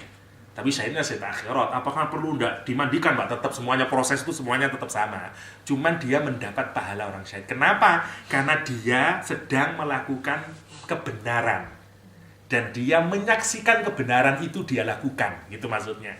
Secara sebenarnya teori awalnya begitu orang syahid itu. Kenapa orang berperang itu disebut syahid? Karena dia menyaksikan kebenarannya itu. Ini jalan Allah, segala macam. Kemudian tergantung niatnya kemudian. Ya.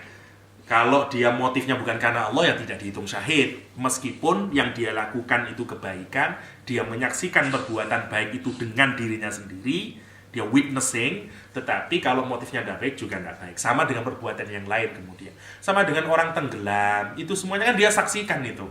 Dan segala macam. Karena itu kadang-kadang pahala orang yang memang sakit yang tidak bisa disembuhkan itu bisa dikiaskan dengan orang ta'un. Kalau dalam hadis itu jenis penyakit namanya ta'un. Kalau orang dulu menyebut itu perut melembung, kayak liver gitu, wallahu alam. Apa kalau jenis penyakit yang tidak bisa disembuhkan lah. Nah, kalau itu dia sadari itu dari Allah SWT, dia itu bisa menjadi jalan syahid, dapat pahala syahid dia. Karena apa? Karena orang sakit itu susah. Dan orang sakit yang dikembalikan kepada Allah, sabar terus ridho, itu makin susah lagi. Ya, bisa-bisa lebih banyak ngomelnya. Kalau sakit biasa mudah untuk sabar. Tapi kalau sakit itu sampai menahun-nahun, itu bisa muncul perasaan ini, Allah gini gimana sih? Ya kalau seminggu saya sabar oke, tapi kalau terus-menerus, karena itu pahalanya besar. Kalau itu diambil hikmahnya secara baik dari jenis penyakit itu. Ya tentu saja juga penyakit itu diberikan dengan cara yang orang itu memang baik. Sama seperti kasus Umar bin Khattab itu yang misalnya dia harus lari dari tempat yang ada penyakit endemik di sana yang tidak bisa disembuhkan. Tapi kata Rasul, kalau saya tidak keliru, terusan hadis cerita itu menyatakan orang yang mati di sana itu pasukan Islam yang di sana, karena oleh Rasul tidak boleh keluar lagi, karena kalau keluar penyakitnya makin spread, itu dinilai juga sebagai syahid dan segala macam. Sama dengan kayak itu, karena memang tidak bisa disembuhkan. Jadi intinya itu, selain doa yang bisa kita lakukan. Ya, kalau kita tulus minta sama Allah diberikan kematian sebagai orang yang syahid, hidup sebagai hidupnya orang-orang yang soleh, insya Allah nanti pahala kematian kita akan diberi sebagaimana pahala orang yang mati syahid. Wallahu a'lam. Allah yang Maha tahu. Mungkin kita sedang mau pergi ke pengajian misalnya semoga tidak ada di antara kita, kemudian seperti imam masjid mana itu yang kemudian tertabrak misalnya, macam-macam Allah cara itunya. Tapi yang jelas orang yang berdoa mati syahid dengan tulus oleh Allah, nanti kematiannya mendapatkan pahala sebagai pahala orang yang syahid. Yang terakhir Hindun, bukan istrinya Abu Sufyan, karena memang banyak sekali nama Hindun. Bahkan Hindun itu juga dipakai nama laki-laki juga kalau dalam Arab dulu. Jadi kadang-kadang harus perhatikan Hindun laki apa Hindun perempuan nih gitu. Karena dulu juga nama itu interchange ya. Meskipun saya tidak tahu apakah data ada orangnya kalau Hindun laki-laki agak lebay atau gimana, wallahu alam. Nggak ada data tentang itu saya. Yang jelas memang ada Hindun laki-laki. Sama dengan Ummu Salamah, kalau saya tidak keliru nama aslinya juga Hindun bin Suhail. Ummu Salamah istrinya Rasulullah SAW, namanya juga Hindun ya. Kalau saya tidak keliru. Jadi itu nama paling, salah satu nama terkenal dulu di orang-orang Arab. Terima kasih banyak. Jadi nama Hindu itu mungkin kalau di Sunda kayak nama Asep gitu kan. Semua orang namanya Asep, di mana-mana juga Asep. Tentang saya masih ingat salah satu hadis kita favorit itu tentang buah hadis. Waktu dari pesantren salah satu hadis yang paling kita favorit yang kita hafal adalah itu hadis yang man kharaja fi talabil ilmi fahuwa fi sabilillah hatta yarji'a, yang sering kita hafalkan. Barang siapa yang keluar dari rumahnya karena talabul ilmi, mencari ilmi, fahuwa fi sabilillah, maka dia dalam sabilillah hatta yarji'a. Makanya kalau mungkin saya kata itu kalau misalnya meninggal dunia termasuk sabilillah, termasuk yang mudah-mudahan termasuk yang syahid. Barangkali masih ada pertanyaan karena masih agak pagi, baru jam 7 masih ada. Pak dulu yang depan dulu nih. Silakan dulu. Assalamualaikum warahmatullahi wabarakatuh. Mumpung masih ngomongin kaitannya dengan dunia sana, yaitu arwah, mungkin saya ingin tanya Pak, dalam kajian tasawuf biasanya kan masalah ruh terkadang dibedakan antara arwah dengan nafs ya. Kira-kira bagaimana penjabarannya? Karena kalau kita lihat di banyak ayat Quran sering merefer diri kita itu posisinya di mana sih, di ruh atau di nafs ya, jiwa. Jiwa kan ada jiwa yang tenang, ada yang jiwa apa? Jadi ada kategori yang macam-macam juga gitu. Sehingga kalau ditanya diri kita itu siapa, diri yang nafsnya itu atau ruh tadi gitu. Nah, mungkin itu perlu supaya ada gambaran lebih jelasnya. Mungkin terima kasih. Assalamualaikum. Dulu waktu ngajar saya hafal istilah-istilahnya Pak, tapi sekarang agak lupa ya. Gara-gara banyak bergaul dengan Fandil ini. Apa hubungannya? Kalau di dalam studi katakanlah ilmu ruhani dalam Islam, pengembangan di kalangan para ulama itu sudah istimewa sebenarnya menurut saya, dan itu belum tersentuh bahkan di ilmu psikologi sama sekalipun. Contoh misalnya dalam Thariqah Naqsabandiyah misalnya, bahkan mereka itu punya wirid-wirid yang memang dikhususkan untuk bagian nafas ya. Jadi mereka itu mengkategorikan misalnya, jadi masing-masing beda-beda kalangan ulama. Contoh yang pertama misalnya, kalau kita pakai kategorinya memang susah karena itu hal yang sangat halus semuanya ya. Kalau Imam Tirmidzi membedakan roh itu sendiri. Setelah di bawah roh itu ada fuad, setelah fuad bagian luarnya lagi ada setelah roh itu ada lub, luarnya lagi ada fuad, luarnya lagi ada sodr, ada qalb, luarnya lagi ada sodr. Jadi paling luar dari aspek batiniah kita ini namanya sodr atau dada istilahnya. Di dalamnya lagi namanya kolbun, kalbu atau hati. Dalamnya lagi namanya fuad, bukan Pak Fuad ya, namanya fuad. Misalnya kalau orang Arab, fuadi itu kayak buah hatiku, wah kira-kira gitulah. Fuadi. Dalamnya lagi namanya lub, ya. Lub jadi ulul albab itu sama. Lubuk hatiku. Di beda ada lubuk linggau di bahasa itu. Ya. Jadi itu entitas yang lebih dalam lagi, ya. Lah memang kalau mau direnungkan sebenarnya ruh itu tidak perlu dibersihkan karena sebenarnya dia datangnya dari sananya.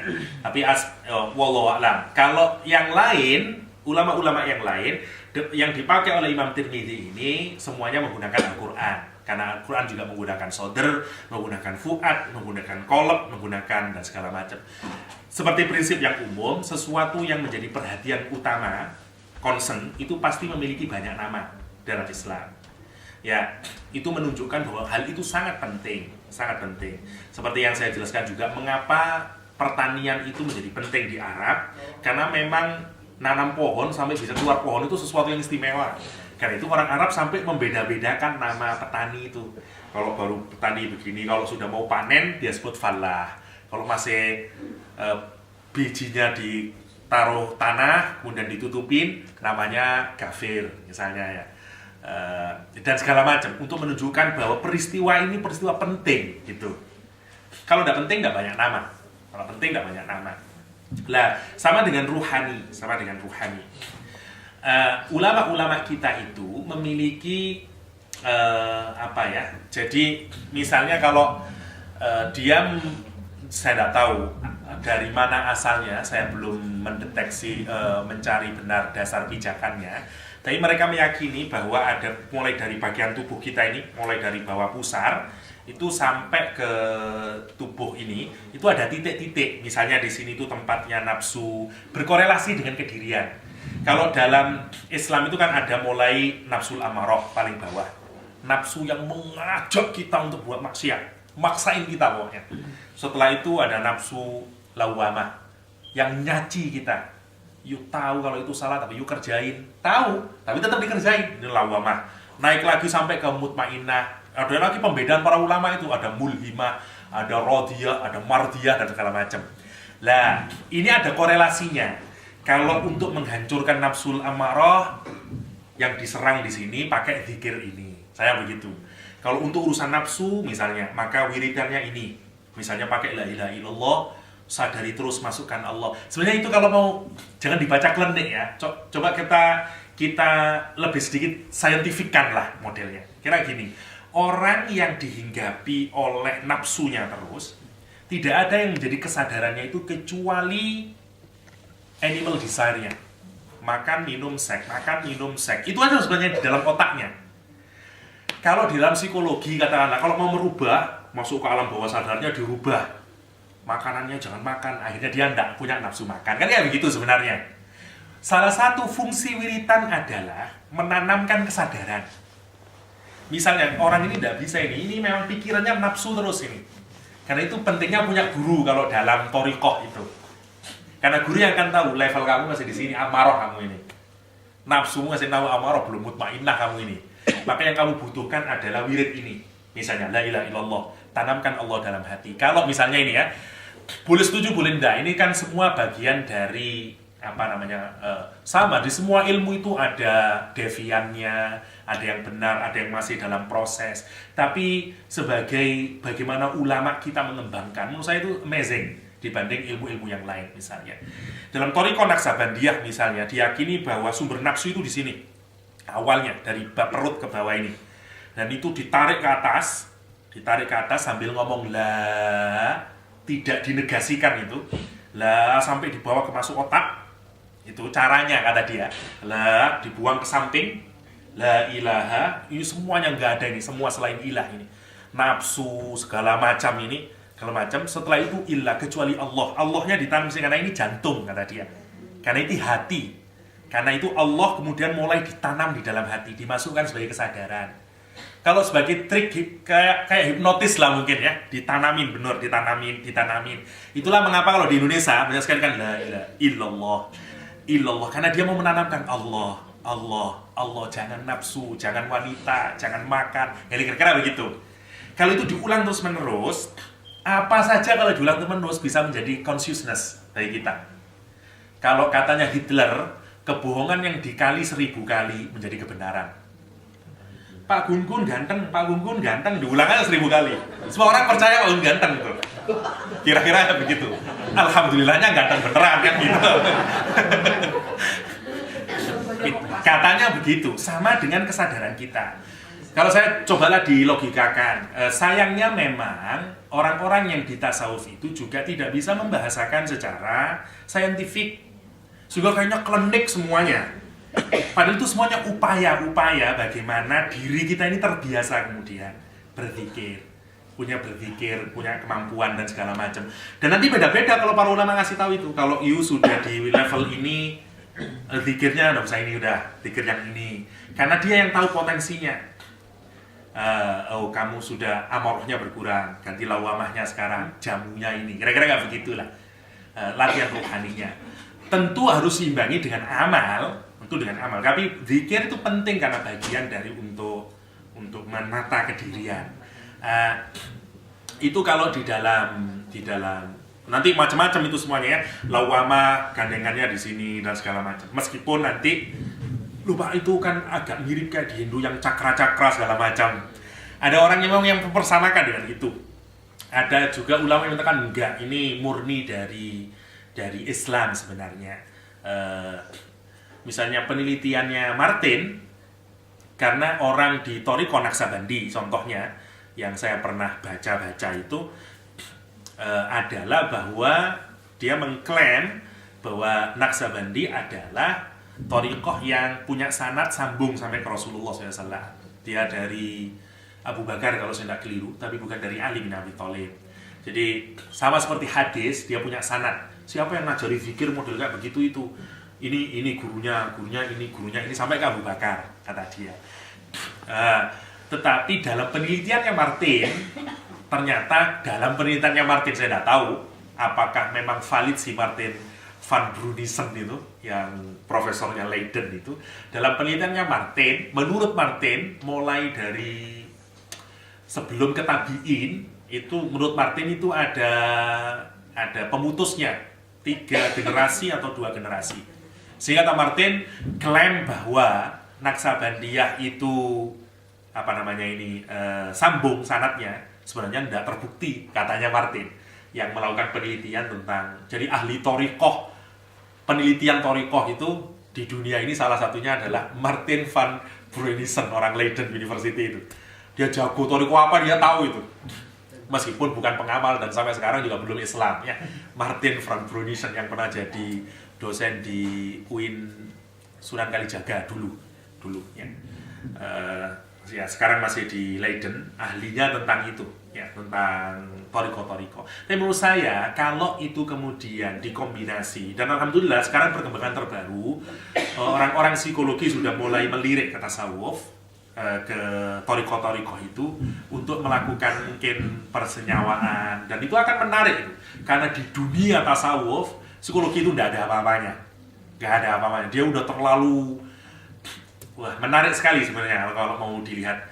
Bahkan saya pernah berjumpa dengan pelaku ini yang baik ya. Bahkan kata dia ngomong itu, kalau saya diberi apapun di dunia ini, tidak ada yang lebih saya nikmati daripada zikir tadi. Dia bisa berzikir, duduk berzikir, bisa sampai minimal dia baca zikir la ilaha illallah atau apa 10.000 itu tidak terasa kata dia, Pak. Jadi cuma la ilaha illallah, tapi terus bergetar itu dirinya ya untuk melatih itu. Dan perasaan yang kata dia setelah itu plong seperti. Jadi kalau misalnya daerah sini yang tempatnya nafsu misalnya itu jadi plong kata dia. Dan harus wallahu alam, saya kurang paham tentang itu. Tapi yang penting menurut saya bagaimana efek zikir itu penting untuk kita lakukan untuk bangun kesadaran. Karena sebenarnya inti dari semua peribadatan itu adalah mengingat Allah SWT. Ya. Fa'budni wa aqimis shalah li dzikri. Ya. Tegakkan sholat juga untuk mengingat Allah SWT. Tetapi polanya kayak apa, modelnya kayak apa, itu yang harus kita juga telaah lebih lanjut. Kenapa? Karena kita berinteraksi dengan syariah, sehingga kita tidak keliru memilih dan segala macam. Tapi kalau mau diteliti, dipelajari benar, itu juga penting. Ya. Ada data-datanya, apakah memang ada pijakannya dan segala macam. Kalau itu untuk menjadi pertanyaan, itu cukup menarik. Kalau di Indonesia yang saya ketahui, karena saya hidup di lingkungan Nahdlatul Ulama, Kalau di NU itu semua thariqah yang sudah dapat klaim muktabaroh itu dianggap benar secara syariah. Yang di luar muktabaroh itu tidak dianggap, tidak dibenarkan. Yang masuk muktabaroh itu seperti Naksabandi itu dianggap muktabaroh, Naksabandiyah, Qadiriyah itu juga dianggap muktabaroh, Syadziliyah yang diikuti oleh Al-Hikam Ibnu Athaillah Sakandari itu muridnya Abu Bakar As-Sadzili. Abu Bakar As-Sadzili adalah pendiri thariqah Sadziliyah. Nanti thariqahnya dinamakan Sadziliyah karena pendirinya adalah Abu Bakar As-Sadzili. Abu Bakar As-Sadzili ini muridnya, salah satu muridnya adalah Ibnu Athaillah Sakandari yang pengarang kitab Al-Hikam itu. Nah, biasanya kalau katanya Pak Saifuddin Zuhri, dosen-dosen Azhar banyak sekali yang ikut thariqah. Dosen-dosen Maroko hampir semuanya ikut thariqah kata dia. Dosen-dosen Saudi Arabia nggak ada satupun yang ikut thariqah. Nah, dosen-dosen Syria banyak juga ikut thariqah. Misalnya salah satu tokoh ulama Syria, Syekh Ramadan Buti juga agak ke Syadzili misalnya. Karena itu lebarkanlah cara berpikir, dilihat semuanya, dipertimbangkan, dilihat data-datanya sehingga kita tidak mudah cepat mengklaim, tetapi juga tidak mudah ikut-ikutan. Ya, sehingga kita punya pijakan masing-masing. Dunia tasawuf adalah bagian dari dunia keilmuan di dalam Islam yang jangan, karena saya senang kutipannya salah seorang ulama di Indonesia itu, jangan karena ada penyimpangan dalam tasawuf kemudian menyangka semua tasawuf bukan berasal dari Islam. Dalam tafsir juga ada tafsir yang tidak benar, tapi bukan berarti semua tafsir bukan bagian dari Islam. Dalam hadis juga ada hadis dhaif dan maudhu gitu. Karena itu justru itu yang menjadi harus kita menjadi teliti dan mana yang benar dan segala macam. Karena itu sayang kita ini sangat hebat sudah memanfaatkan bagian paling vital dari diri manusia, yaitu hati. Menurut saya tidak ada agama yang lebih punya kemampuan manage hati melebihi Islam. Kalau kita buka karya-karya ulama dulu itu, subhanallah, makanya sampai ada kayak yang amazing itu mungkin memang menarik kalau kita apalagi kalau mulai orang sudah hatinya tercerahkan dan segala macam itu untuk menggambarkan betapa di dunia Islam itu sebenarnya di masa keemasan itu begitu sangat kuatnya ya. Dan Turki Utsmani sebagai sebuah kekhilafahan adalah salah satu khilafah dalam Islam yang melegitimasi tasawuf ya. Sehingga berkembang pesat juga di dunia tasawuf dalam Islam saat itu ya. Maulawiyah misalnya salah satu thariqahnya Jalaluddin Rumi yang pakai muter-muter itu Maulawiyah namanya. Kalau di Turki dan segala macamnya itu dulu berkembang. Lah, salah satu alasan kata ulama-ulama Saudi mengapa Turki Utsmani jatuh adalah karena mereka meresmikan tasawuf, itu kata dia. Apakah memang benar? Wallahu a'lam ya, wallahu a'lam. Tapi maksud saya pelajarilah tasawuf untuk dilihat mana, tapi tetap pijakan harus tetap dengan syariah sehingga kita tidak keliru. Tapi kalau kita tidak masuk juga sayang sekali. Di sana itu seperti belantara yang sangat kaya raya dan menakjubkan. Karena itu kalau kita telaah juga akan menarik ya. Ada banyak mutiara yang masih terpendam yang belum orang gali dari sana. Tetapi tetap harus hati-hati karena kalau kata kiai saya, sesuatu yang kalau sudah sangat hebat pasti banyak barang imitasi. Itu kata kiai saya. Kata kiai saya, tas itu, kata dia, tas. Kalau tas itu bagus dan terkenal, imitasinya pasti banyak, kata dia gitu. Kalau sekarang Louis Vuitton, kalau pergi ke Indonesia banyak sekali tiruannya itu. Mulai yang harga 5.000 segala macam. Kata dia sama dengan ilmu tasawuf, kata dia. Banyak orang ngeklaim ini ilmu tasawuf yang benar, padahal imitasi semuanya. Belum sudah ini hakikat. Jadi gini nanti pertemuan dengan Allah Subhanahu wa gitu ya. Di IAIN Jakarta dulu bahkan ada salah seorang dosen namanya alirannya itu Liqa Allah, saya masih ingat. Kalau ikut dia bayar 350.000. Dalam kursusnya dia menjamin setelah berapa kali kursus nanti bisa bertemu dengan Allah. Liqa Allah namanya ini. bertemu quote in quote, saya wallahu alam, tapi kami dapat buku paket begini, terus bisa kayak begitu. Ini namanya imitasi orang jualan kemudian. Karena itu harus benar-benar dipilih. Menurut saya benar juga itu kata kiai saya itu, bahwa sesuatu yang baik pasti banyak imitasinya, pasti banyak imitasi. Karena itu hati-hati, pilih yang asli, jangan pilih yang imitasi. Ya, kira-kira. Terima kasih Pak ya. Nanti di besok ada Torikoh yang baru. Ketuanya Pak Bambang, Torikoh Bambangia. Masih ada pertanyaan? Karena Pak Dede sudah menyiapkan meja dulu di luar. Terakhir ya, kalau begitu terakhir. Satu lagi.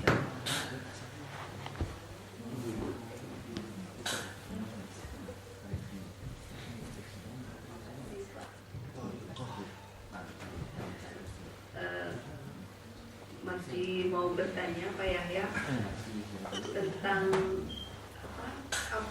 apakah alam kubur dengan alam barzah itu sama? Karena ketika ada orang yang meninggal, kadang kita suka mendengar semoga dilapangkan alam kuburnya. Ada juga yang mendoakan semoga dilapangkan alam barzahnya. Nah itu. Kemudian yang keduanya, saya pernah mendengar bahwa mati syahid itu terbagi dua, ada syahid besar, ada syahid kecil. Nah, apakah itu benar? Kalau memang benar, mohon diberikan contoh-contohnya. Terima kasih. Assalamualaikum. Bismillahirrahmanirrahim. Kalau di Jakarta jelas itu syahid besar dan syahid kecil. Kalau syahid besar itu Syarif Hidayatullah yang Ciputat, itu besar. Yang syahid kecil Uni Sahid punya Muhammadiyah kalau saya tidak keliru itu. Yang dekat jembatan itu ada itu. Universitas Sahid, saya masih ingat itu. Punya Muhammadiyah itu ya? Kayak Sahid kita sama. oh gitu. Usaha. Oh bukan keliru berarti Pak. Maaf Pak. Ya. Kata Pak Bambang, bukan Muhammadiyah, bukan katanya. Dosen Ahmad Dahsyat ini Pak. Apa tadi pertanyaan? Alam kubur dan alam barzah. Insya Allah kalau saya tidak keliru sama saja ya, antara alam kubur dan alam barzah. Memang itu sebenarnya secara rohani. Yang karena beda kuburan Pak. Gimana? Yang beda itu kuburan. Memang orang yang mati kalau jelek, gambarannya kalau di dalam hadis itu nanti di-crush oleh Allah SWT, tulang-tulangnya seperti akan menyatu dan segala macamnya itu ya. Kalau orangnya baik dilapangkan dan segala macam itu dimudahkan dan segala macam. Tapi sekali lagi tentu ini secara ruhaniyah ya, karena buktinya lubangnya tetap aja segitu kalau kita lihat. Semua urusan dengan kematian sebagaimana Al-Quran tadi itu, wahum la yash'urun. Sya'r itu feeling, you tidak bisa memfeeling saja, tidak bisa, kata Al-Quran. Katanya orang syahid itu mati Pak, saya bongkar, mati dia, katanya hidup misalnya. Al-Quran menyatakan you tidak bisa memfeeling. Yash'urun itu dikata syu'ur itu feeling. Syiar Islam yang disentuh dari syiar itu mestinya feelingnya orang, perasaannya orang, karena itu ini syiar Islam yang mengingatkan orang. Mengapa Safa Marwah disebut syiar? Karena dia kalau orang mengingatkan itu dia ingat, feelingnya touch dia ya. Kalau saya nyebut istrinya Pak Abu, hatinya Pak Abu pasti jadi berdenyut ya. Itu namanya syiar ya. Syiarnya Pak Abu adalah istrinya Pak Abu ya. Kenapa? Karena ada itu ya. Kalau di sini disebut kata Anis, yang berdenyut dua orang Pak, saya dan Pak Henry ya. Karena istrinya sama-sama Bu Anis kan kayak begitu. Itu namanya syiar ya. Kata Al-Quran tadi itu feeling saja enggak, apalagi secara hissiyah. Secara indrawi tentu tidak ya. Yang kedua tentang apa tadi Pak? Syahid besar, syahid kecil. Saya wallahu alam, tapi kayaknya yang mungkin yang syahid dalam pengertian yang sabilillah, yang dalam peperangan itu, yang nggak pakai mandi dan segala macam. Yang kedua yang bernilai syahid sebagaimana orang yang karam, orang yang itu, kayaknya begitu. Insya Allah. Saya kurang lebihnya saya tidak tahu, wallahu alam. Terima kasih Pak ya, penjelasan yang luar biasa tadi, dan tampaknya sudah banyak pertanyaan.